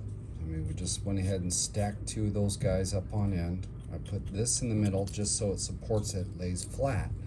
And if we just set it in here, let me get that over here, but if we just set it in, we'll see how this will just go. And there we go. We have a bed in the back side of our trailer. So now we're down to this final little bit of space. So we have this area in here, and what I like to do is make a little sink. So in order to do that, I'm just going to go ahead and cut up a little bit of some squares of balsa, and I'm going to construct a little box. So I have these figured out, and what we're going to do is these are going to set right down inside here, and it's going to go over the top of that wheel well that we have in there. So what I want to do is get these set and then figure out, oh, that's the wrong one.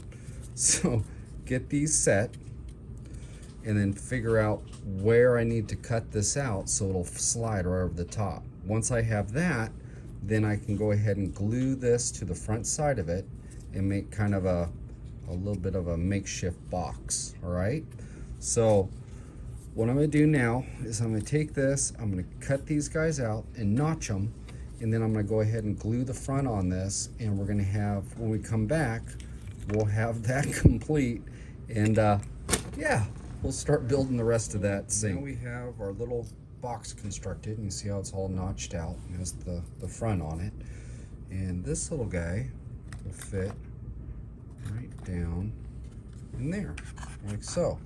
So just like so, okay? So it fits right over the top of our wheel well. Now what we need to do is construct the top. So what I've done here is made just a little makeshift box out of aluminum, and this aluminum came off of the roasting pans. So they have those disposable roasting pans, and this is the remnant of one of those roasting pans. So what I did is I just cut off a little section of it and then just got it down and just started folding it around like a box and making it into a box, you know, slicing the edges, everything else, and folding it where I needed to have it. So now that I have this little guy, so I've got my little sink basin, what we can do is get this into it like so. All right, so we're going to go ahead and put that down inside of it, and I'll go ahead and glue this to sit down in here. And then what I'm going to do is go ahead and take some small bits of balsa and then just go ahead and make a countertop around our basin. So what I'm going to do now is I have this, I'll go ahead and glue that there, and then I'm going to take small bits of balsa and make our counter around the sink basin. All right, we're back. So now we have our little sink complete. You can see how I just went ahead and put a little bit of balsa wood across the top, and then we have our basin in the inside of it. And yeah, it's kind of cool, and it fills up that space nicely. So if we set that right down in there, and it sets just like so, you can see it. So yeah, kind of cool. So now what we want to do is go ahead and pull everything out, and now we want to paint our couch and our bed and our basin. So however you want to paint the interior is artist's choice, you could say. So what I'm going to do is I'm going to go ahead and paint up these, and then we're going to go ahead and get those inside. And there's a couple other little things we want to do to this, but before we do that, we need to get some paint on it. So I'm going to go ahead and paint up these little guys, and we come back, we'll start installing some of this interior. All right, so we've got all our little bits now all painted. So there's our sink, and there's our bed, and there's our couch. So it's all painted up and drying and ready to go inside. But while that's happening, what we need to do is one last little item. We need to make a table, right? So we got to have a table for our bench. So what I'm using is just a little piece of balsa and just have a little bit of dowel. And what we're going to do is I'm just going to go ahead and glue this right in the middle here, and voila, we have ourselves a table. So I'm going to go ahead and do this while everything's drying, and we come back, God willing, everything is dry, and we can go ahead and install it. And everything is pretty much dry. So, you know, one thing about an interior is that the sky's the limit. I mean, you can just start getting just over the top with different type of details. But I do want to finish off our little sink. So what I'm going to use here is I just have a little finish nail, and it has kind of a bigger head onto it. And I'm going to use that for a handle down here, so it looks like that this is actual cabinet that opens. But on top of that is we do need a spigot to go into our sink. So what I have here is just some small,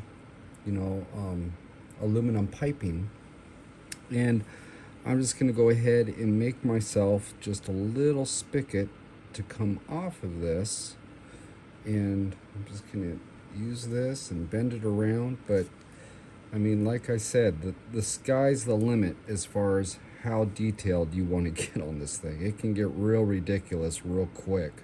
So like you probably already noticed, I mean, this interior is taking a little bit to do. But yeah, it's fun though. I mean, you just kind of think around and you start looking at it and you're like, wow, you know, I could do that and I could do that. But yeah, but what I have here is pretty much just the basics on kind of an interior. So what we're going to do is we're going to go ahead and get this to go right in there. I don't want it that tall, so trim that off. And let's see here, we've got this a little funky down at the end, so we'll square this up, kind of make it a little bit pointy. What we'll do is take this finish nail, and we'll just go ahead and put a little hole in our balsa wood, which is kind of nice because it's soft. So we'll just go and work this in like so, root it out a little bit, and a little bit more. There we go. Now we'll just take a little bit of super glue, put it on our spigot. Make sure our spigot is the way that we want it here. Yeah, that'll look good. And we'll stick it on there. So let's see here. We'll get that super glue on there. My fingers are a mess, but that's okay. We're having fun. So, all right. There we go. So now it looks like a sink. We've got a little spigot that goes in there. So now that we have that, I'm just going to go ahead and take this nail, and being that this is not really ever going to be touched in the inside, I'm not too worried about this. I'm just going to push this through, and voila. Now we have a little handle on our sink, and it looks pretty good. I went ahead and added off to the side here, just a little flap, and kind of trims it out nicely. So what we're gonna do now is just go ahead and install this. I think what I might do is take a little bit of aluminum and put it behind our sink up on the wall so we have a backsplash.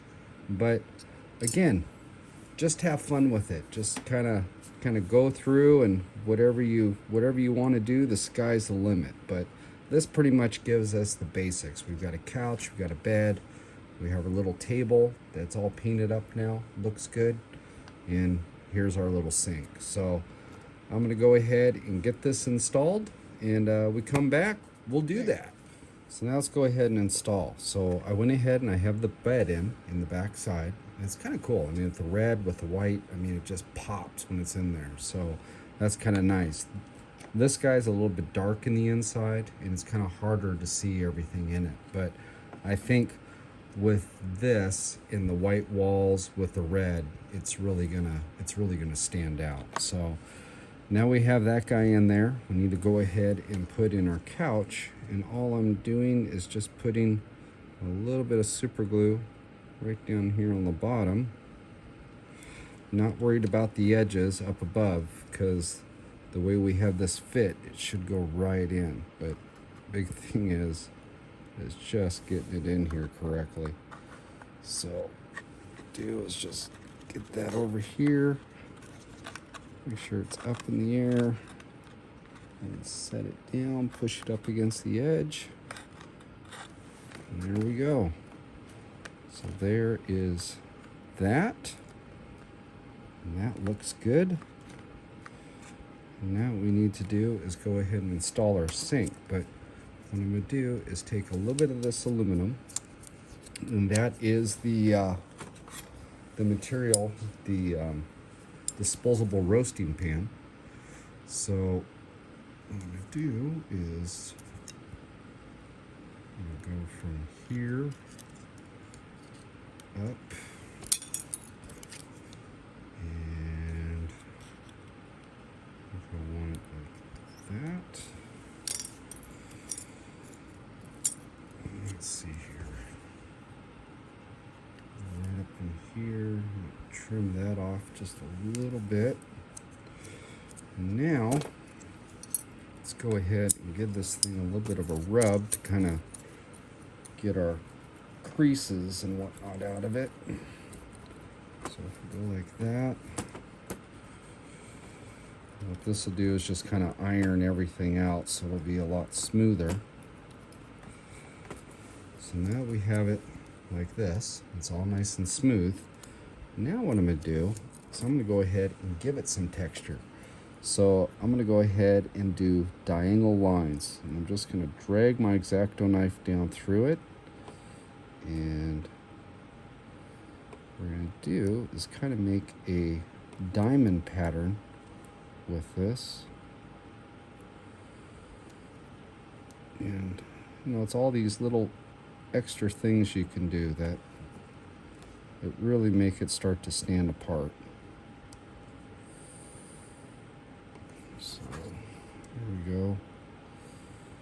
A couple more lines. And we'll go like that. Now we'll come back the opposite way.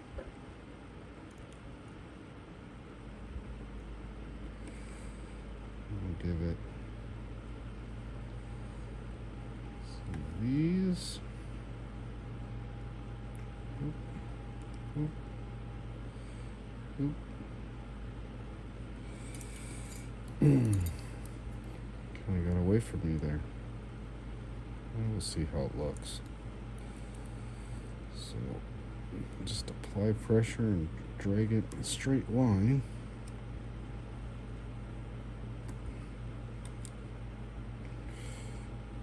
We'll see how this is. And there we go.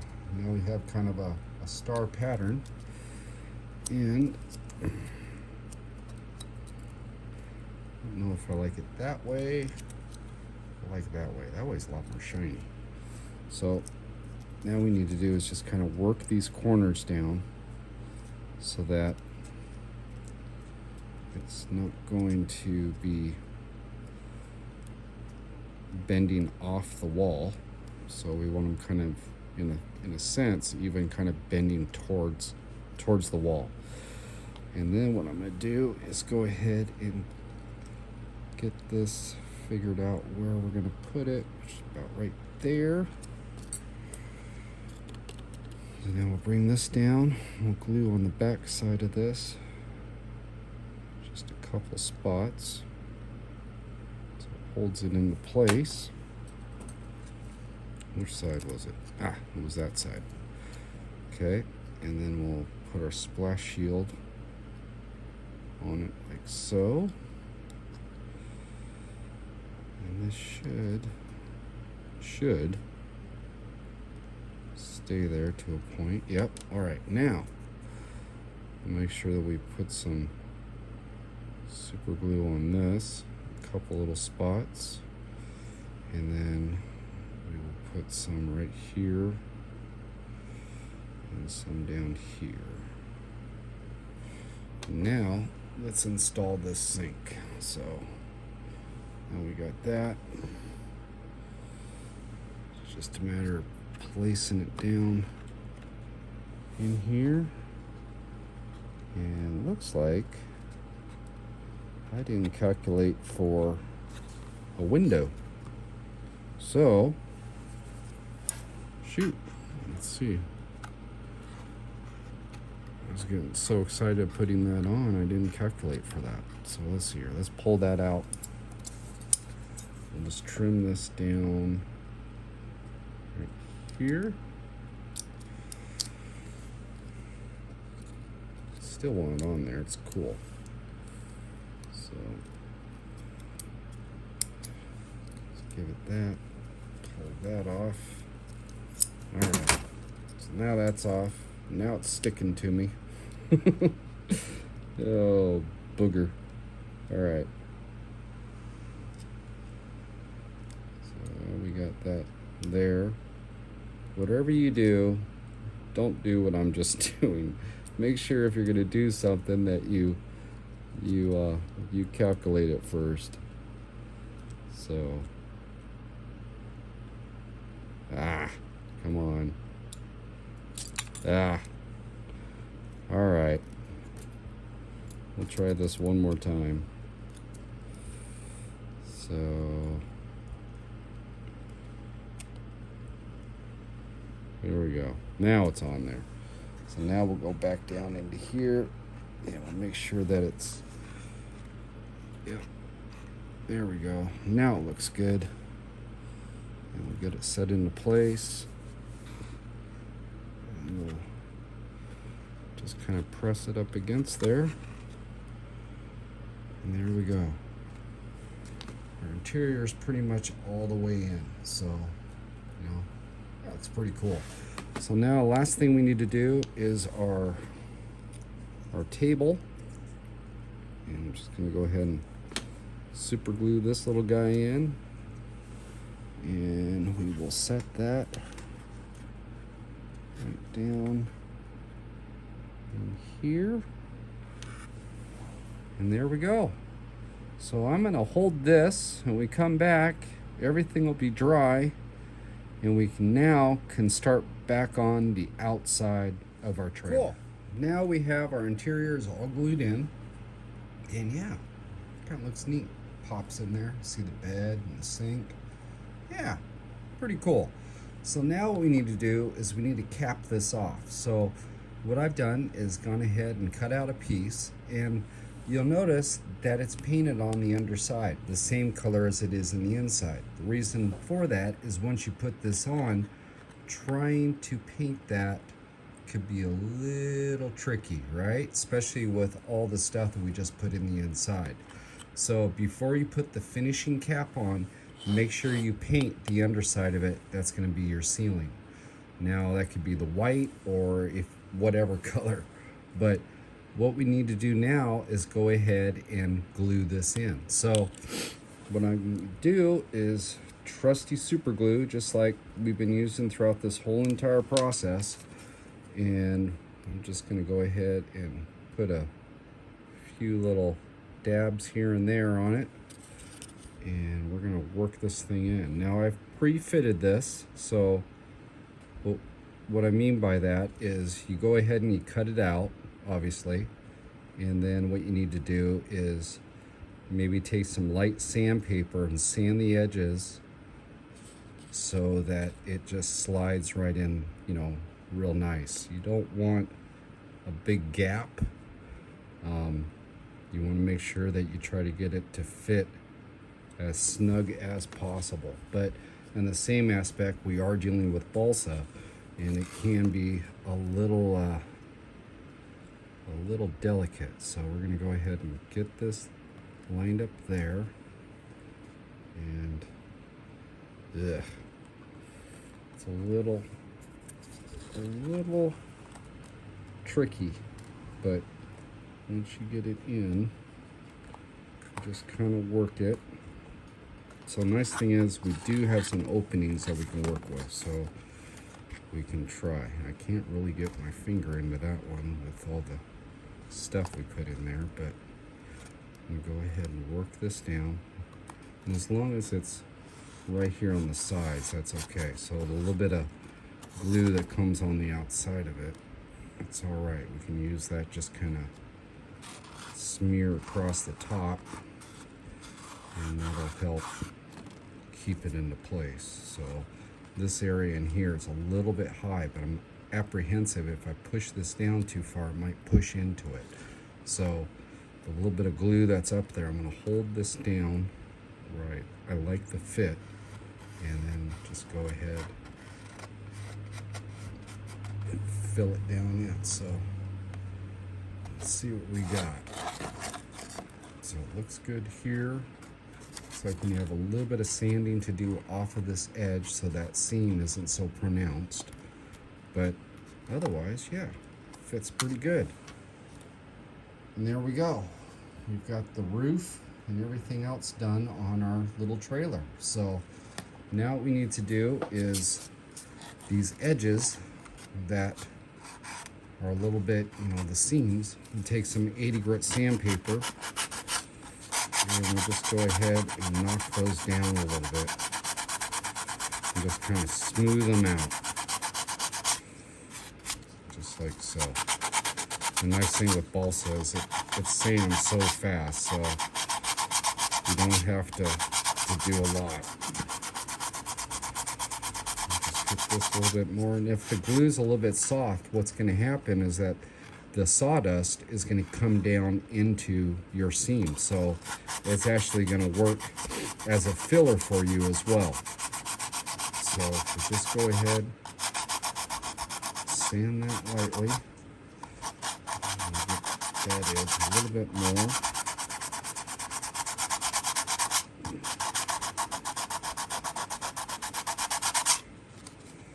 And there we go. So nice seam on the back side of that. So I'll go ahead and sand the front of this and get that taken care of, and we come back, we'll start addressing the outside. What do we have to do on the outside?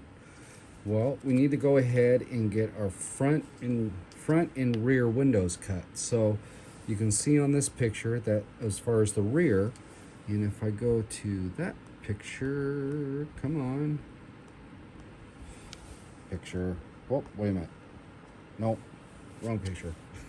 That picture, it shows the front right here. So we need to get this window cut and that window cut. So what I've done is I tried to do this on camera, but it was a little bit difficult.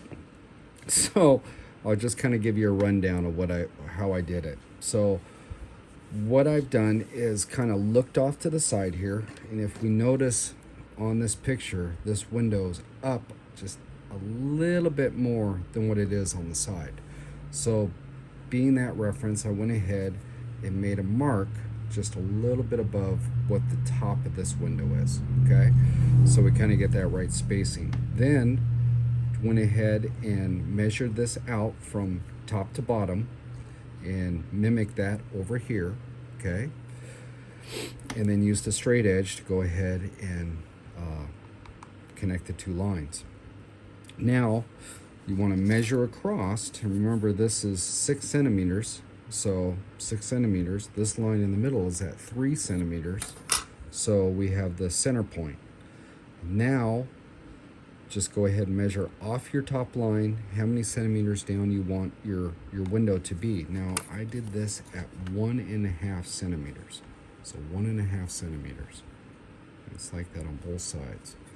So it's just a matter of gridding everything out. So once you have your center datum line established, your upper and your lower, then it's just a matter of coming in however far you want to go, equally lengths on both sides, and put down your other marks. Now, what we need to do, besides getting this out of the way, is, and this out of the way, so we need to go ahead and get this thing cut. So what I'm gonna do is just use a X-Acto knife and just take my time and work my cuts. So it's just a matter of tracing my line with the X-Acto knife and just working on through. This might take a little bit of time to do this, you know, just cutting it through a little bit at a time. So once you get that, then obviously come down on the sides and get this window out. So I'm gonna go ahead and keep on working on that, and then I'm gonna come around to the front and get this window cut, same type of way that I went ahead and did this one. So when we come back, we'll have all our windows will be cut out, and we can start painting the outside of this guy. We have our front window cut, our back window cut, so all the windows are cut. Now we need to do is go ahead and get a coat of paint on this. So if you look at our picture on the Shasta, it's a two-tone. So we got a lower color and an upper color. So what I'm gonna do is just go ahead and use just a regular white, and I'm gonna go ahead and paint the upper area. Now, if you notice on this, it does have kind of a zigzag that's into it. You gotta take that in relation when you are doing, you know, some type of paint scheme, that you make sure you bring your color down far enough that you can, you know, duplicate whatever you're trying to duplicate. You might wanna go just straight across, or you might wanna try doing something like this. But for this little guy, I'm gonna go ahead and just keep on kind of modeling after the Shasta. So what I'm gonna do is just go ahead and put on my white first. So I'm gonna start with the top and work my way down, and then I'm gonna do my lower. And the reason why I'm doing that is, well, it's a lot easier to work from the top down, because if I say I painted my lower color and then I come in with my upper color, I'm up here and it drips, well, gravity takes over and it goes down, and it might get in my lower color. So I'm just gonna go ahead and start with the top and work my way down. So we come back, I'll have my white on, and then it's time for the red. All right, so I have the white all on. Now, kind of got ahead of myself. I forgot about cutting open our wheel openings. After I'm sitting there painting, I'm like, oh, wait a minute, I forgot to do that.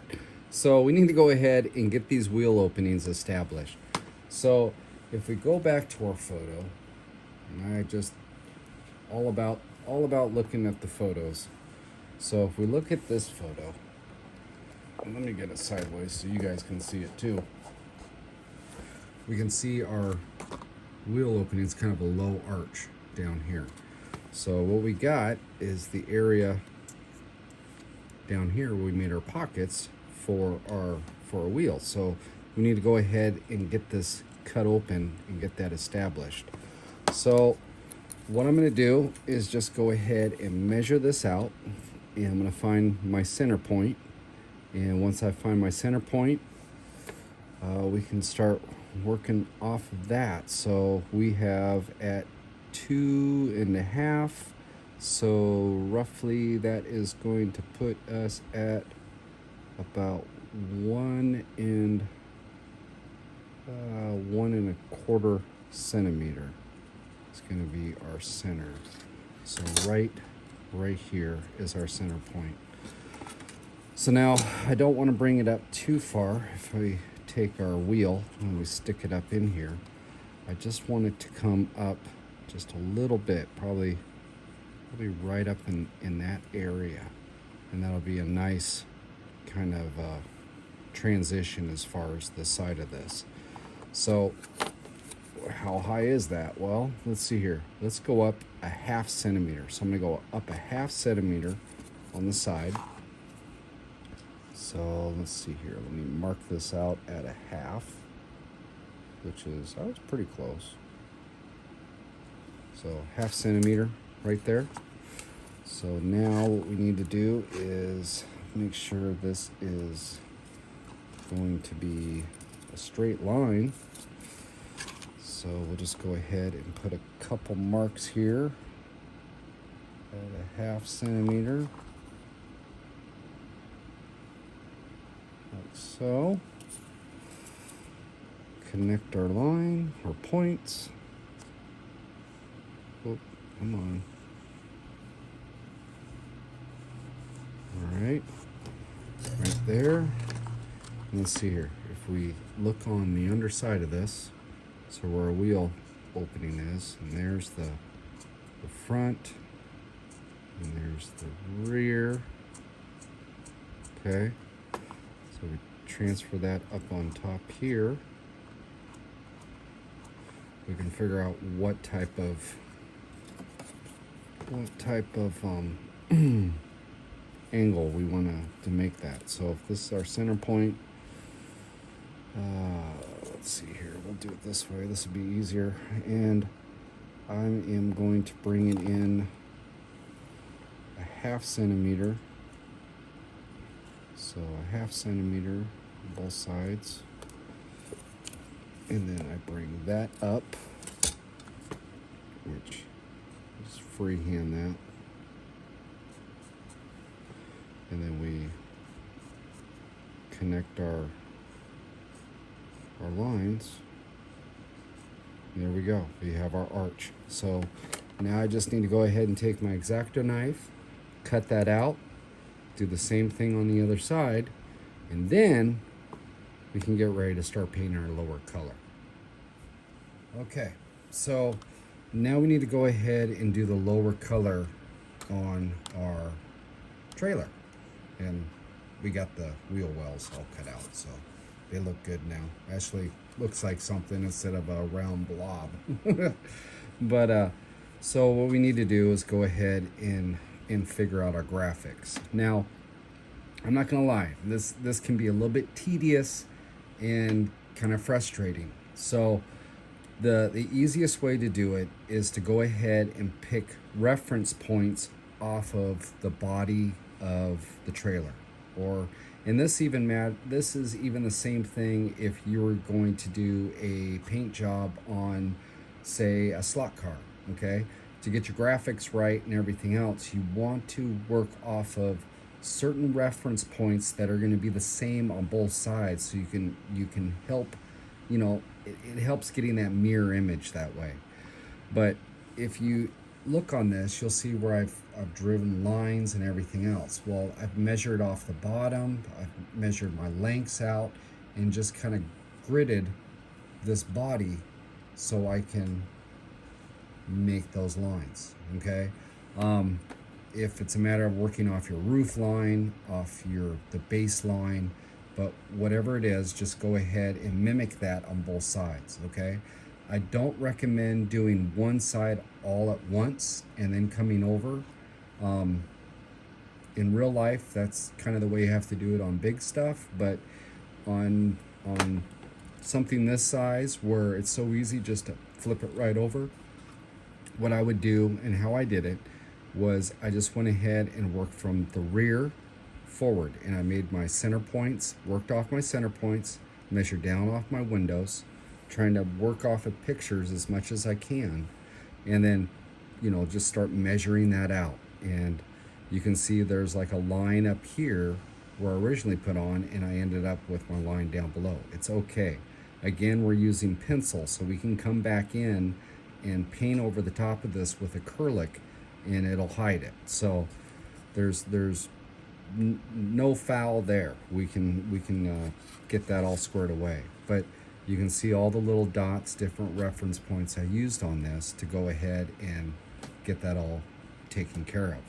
So at this point, I'm not going to come in and deal with these lines that I've made that have gone over into my white. I'm gonna go ahead and address the red first, and then I'll come in and touch up those areas that, that I messed up on. So what we're gonna do is I'm gonna go ahead and just use a red acrylic. And this is the same acrylic paint that I used for the interior. And I'm gonna go ahead and paint this all out. So we come back, I'll have the red painted, and then we'll come in and we'll go ahead and touch up these areas that I messed up on. So, all right, so I'm gonna go ahead and do this. When we come back, it'll actually be two colors. All right, so now we have our Shasta. It's all painted, we got the red on there, and yeah, it looks pretty cool. So it's starting to look like something there. So now what do we need to do? Well, remember that door that we trimmed off of here? We need to go ahead and put that on. And on the original one, it has a solid door, so I'm just gonna do a solid door. But on the last one that I did, I went ahead and put a window in the door, which, is pretty cool. So, that's always an option. But this one right here, I'm just gonna go ahead and do with the solid door. So now that I have it all painted, I went ahead and painted both sides white so it matches the interior, and then on the outside it'll match the white there. We need to go ahead and get this thing glued on. So let me get my wonderful super glue out here, and hopefully this thing didn't glue over on top of itself, which it didn't, so that's good. And what we're gonna do is go ahead and just get a little bit on the side of this, and we will go ahead and get this thing glued into place. So now that we have that, let me get my toothpick here and just kind of evenly down the side. Now we'll take this and we'll get it glued right into place here. Okay, so as soon as you figure out as far as how far open you want the door, I want it fairly open so we can see the inside of it a little bit better. So there, so we got our door on there. Now as soon as this thing dries, what we can do is bring that two-tone across here, and that'll finish off our color scheme on our trailer. So what I'm gonna do is wait for that to dry, and then when that dries, I'll just go ahead and paint this lower area red to match up the graphics on the side of the trailer. Oops, almost knocked it off. All right, so that's what we'll do when we come back. We have our door all mounted, and it's all painted up, and you can see how it comes across and matches up with everything. So yeah, it's starting to look pretty good. Now what we want to do is, I have what they call acrylic sealer, and this is gloss, okay? And being that we painted this with acrylic paint, I want to go ahead and protect it and seal it all down. And while I'm at it, I might as well add a little bit of gloss to it as well. So what I'm going to do is go ahead and take this outside and give it a few good coats of this. And the more that you put on, actually, the glossier it's going to get. It's kind of like a real thin clear coat. So I'm going to go ahead, now that we have all our painting done as far as the body itself, the only thing we have left is the underside, which we're going to paint with just like an acrylic black, kind of a flat black satin. But as far as this area up here with all the painting, before we put the windows in or any of that stuff, I want to go ahead and spray this all out. So I'm going to go ahead and put a few coats of this on it, and make that little guy protected, and at the same time we're going to give it a little bit of a shine. So yeah, so I'm going to go ahead and do that. We come back, we can start addressing our moldings that go between these two colors. Okay, so I'm back, and I went ahead and sprayed this with the acrylic clear, and it's the gloss. And if I bring it up close here, you can kind of see it starts to have a little bit of a shine to it. It's nothing that's per se overpowering, but it has a little bit of gloss to it. which is, you know, that's kind of cool. It's better than just, you know, the flat acrylic paint that you put on there. So at this point, you need to go ahead and let it dry. So, because it's going to stay tacky probably for about a half hour to 45 minutes, depending on how much you put it on. So I went ahead and put a few coats on this, and it's been sitting for a little while, but it's almost there. So I can touch it, but it's not quite dry all the way yet. So as soon as that dries, what we'd like to do is go ahead and start putting on our moldings around the edges here. So as soon as this dries, which hopefully will be here pretty soon, we'll start putting on our moldings. All right, it's all dry, so what do we need to do now? Well, let's go ahead and start putting on our moldings. Now, I'm gonna go ahead and bring it around to the other side where I've already started to put the moldings on. Now, what this is aluminum foil tape or heat resistant tape. And you can get this at a hardware store. They have it. A lot of times maybe at a ducting store that specializes in duct work, like HVAC type of work. And what this is a type of aluminum foil tape that has a sticky back to it. Okay, so this is pretty much what it is, and it's sticky on the back. And what I'm doing is I'm just going ahead and set this down, and you'll notice when it goes down, it's, you know, it's got a lot of distortion and everything else in it. It's okay. This is, again, this is metal tape. So what I'm doing is I'm just taking my ruler and I'm making real thin strips. So I'm just going to take this down and find the edge here. So it takes a little bit to line it up when you can't see. So there we go.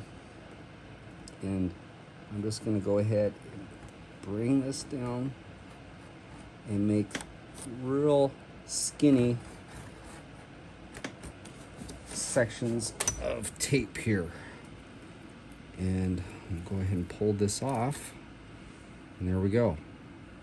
And we have our moldings. And what we can do is just go ahead and put this right on. So you can see I've done the back, done the sides, and the front. So let's go ahead and we'll bring it around over here. So we've got this area through here, and I can line it up with the one that I did right there on the corner. And bring this down.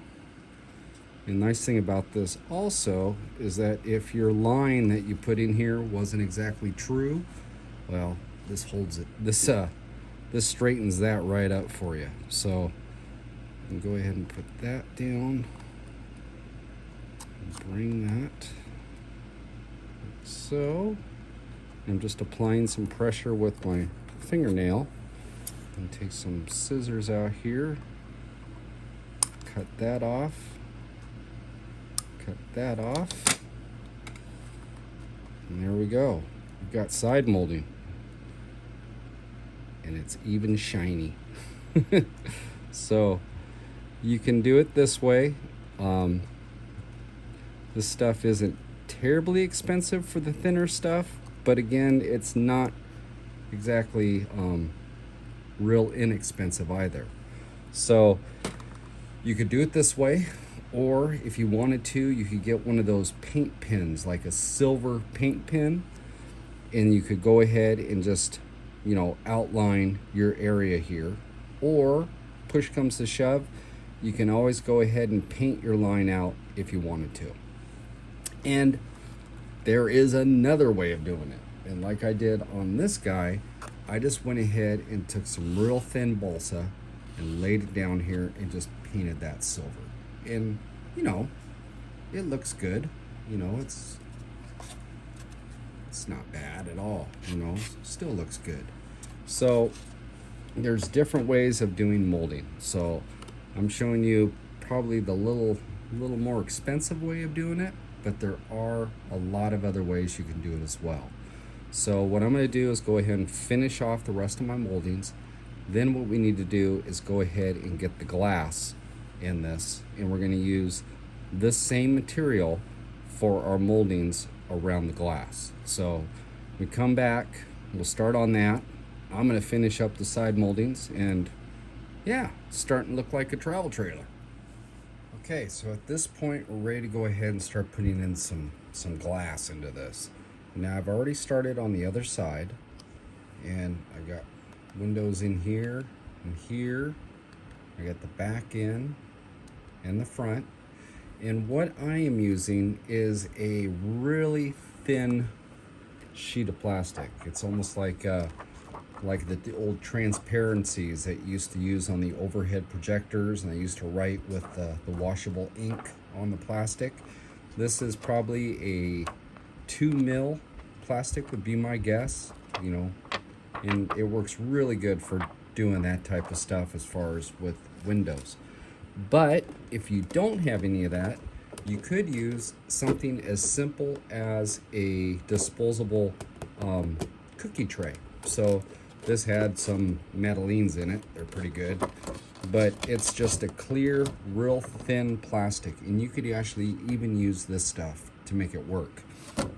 In fact, on my slot cars and stuff, when I do my custom builds, I will use this type of plastic to make the windshields and stuff with my vacuum box, and it works really good. So what we're gonna do is I'm just gonna go ahead and use this stuff, this real thin mylar stuff.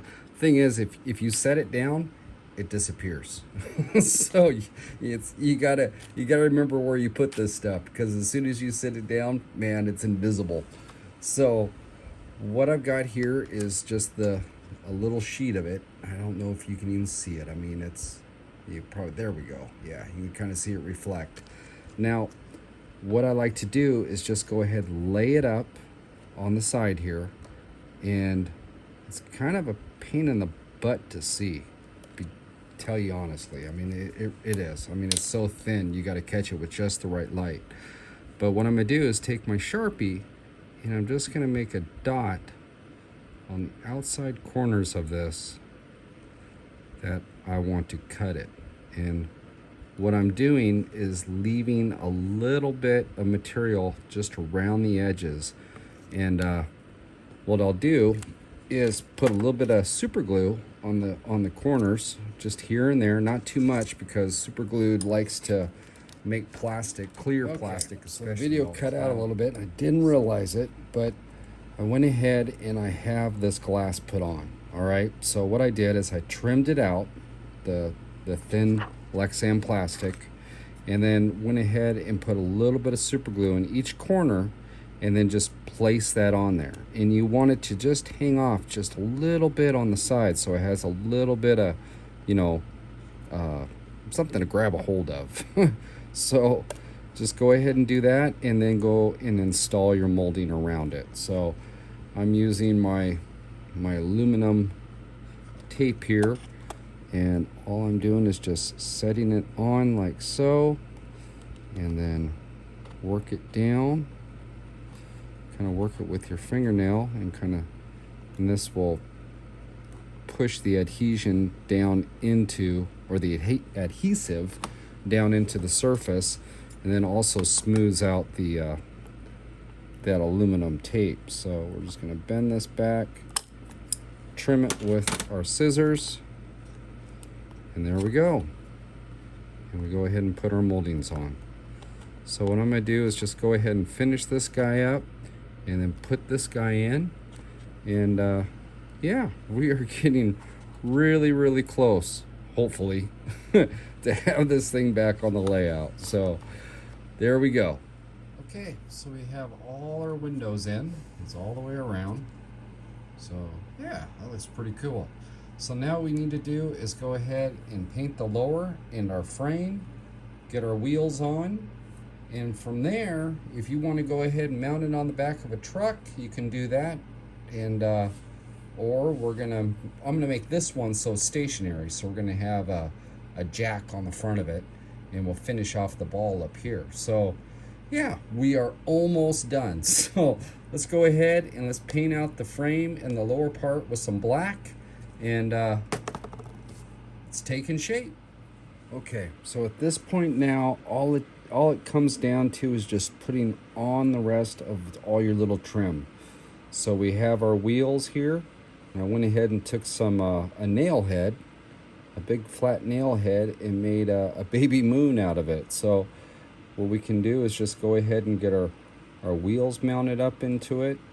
If you want to have it in on jacks, you go ahead and use like a piece of doweling up on top, make a makeshift jack. Found a little round plastic doohickey here. Not exactly what it is, but you know what? It works really good for a ball up on the front of our tongue. And for the back, for our rear bumper in the back, well, just go ahead and take a piece of balsa and just paint it out black. And then I took that foil tape that we have and wrapped it around it, and it gives us a chrome bumper. So what I'm going to do now is I'm going to go ahead and just start trimming this thing out. When we come back, it'll be all complete. All right, so there it is. So we got our little trailer all complete, and got our wheels on here and our frames all painted out. Now the wheels, as far as the inside here, to make those baby moons, I took a roofing nail and cut the head off and then used that as the center cap. And you know what? It looks pretty cool. So if we go on around, I went ahead and added just a little nail head for a handle on the door. And then I put some running lamps on it. And those are these little things. They're rhinestones, and you can pick those up at a craft store, and you know, they're pretty handy. You can use them for turn lamps, for brake lights, and yeah, cool stuff. So they look pretty cool on there. And if we go around back, we have our brake lights and the turn signals. Went ahead and did that rear bumper and used that foil tape on that, so it looks like an actual chrome bumper, which is pretty cool. And bring it around front, and we went ahead and put a ball on it, and the lock and the jack, and yeah, it turned out pretty cool. Oh, yep, and went ahead and threw a hood vent or a roof vent on it as well. So every camper needs a roof vent, right? So got to put that on there. But I think she is ready to go. So yeah, it's time to go and put this thing up there to go camping. So when we come back, we'll see what it looks like on the layout. All right, so before we wrap this thing completely up, there's one other thing we need to put on this. Now, I completed the video and I was going through the editing process, and I ran across the pictures that we had, and I started looking at my trailer, and I thought, wait a minute, I lost the main key ingredient for the Shasta trailer, and that is the little winglets off the back of this. So I went ahead and finished it up, but I forgot to put on my winglets. So what we're doing here is I'm gonna go ahead and build some of those winglets, because I really like my trailer to have those little winglets. And it will have two different finished products at the end of the video. So this little section I'm gonna put in here is gonna be building those little winglets and installing it on our trailer. And then, yeah, then we can wrap this thing completely up. So when we come back, we'll go ahead and we'll get these things built.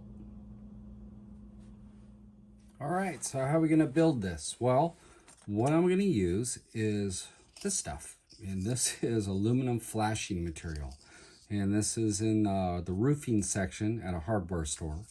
And it's the same material that I use to make my guardrail. So if you guys have made the guardrail, then you're familiar with this material. And the reason why I'm using this and not the disposable aluminum roasting pan is that this stuff is stronger. And the roasting pan's great, but for this application, being that it's gonna hang off the back a little bit, we need it so it's gonna, it can take a little bit of abuse. So what we're going to do is go ahead and just bring it right off the side here. Now, I figure, looking at how this comes off, I am going to run this at roughly probably around 3 centimeters. Okay, and 3 centimeters will put us out about out to here off the end.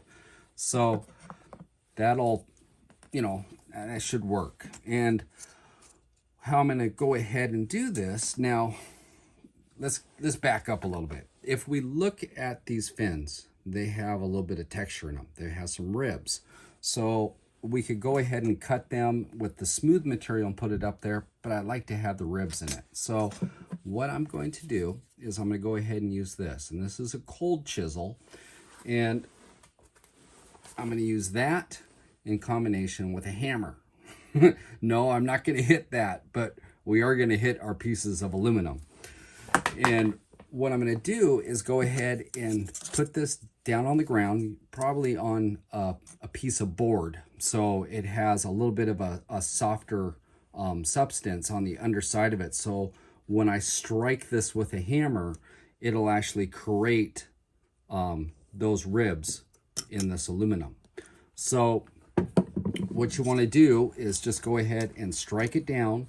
And depending on how big of a cold chisel you have, you might have to make multiple hits. So just hit it and then slide it down, hit it again, and then just repeat that process as you go down, making sure to, keep your lines uniform and keep a nice spread as far as that goes. Now, I played around with the other side with a couple different things, and I came up with a pretty good texture on this top side using this chisel.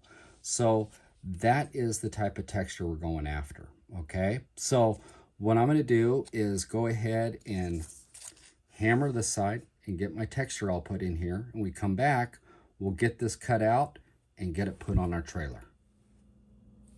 Okay, now I have it cut, and I went ahead and I sliced that piece right down the center. So I have 2 pieces that are the same thickness here. So if we line those things up, they're the same, they're the same width. How's that? So now what I'm going to do is go ahead and use my grid that's down here.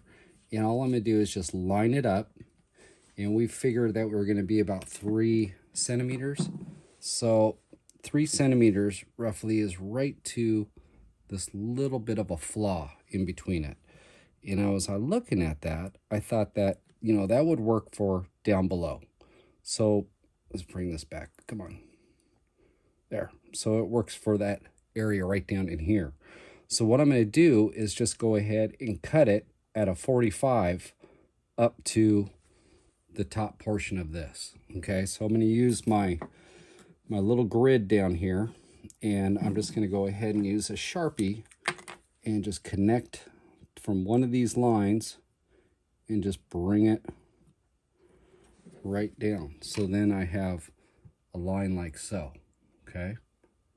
And then what we'll do is I'll just go ahead and trim that out. So that'll give me my angle. And then what I need to do is just cut this thing around and make the front just kind of rounded. Let's see here. Trim up a little bit more. Like so. And there we go. We have our winglet. We can put it right here. Look just like that. So what I'm going to do is trim out the other one, and I'll go ahead and get these guys glued on there, and we'll wrap this thing up, and you guys will see 2 different versions of this guy, one with winglets and one with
turned out pretty cool. So yeah, kind of a cool addition to your layout, right? So it's one of those accessory things. It's not really a slot car, but definitely makes slot cars look cooler. So it's always a plus, right? So hey, if you like this video, like it, share it with others, and subscribe to my channel. And yeah, we're just having fun. So next time on Boone's Slot Car Garage, yeah, we'll figure it out. I'll see you guys later.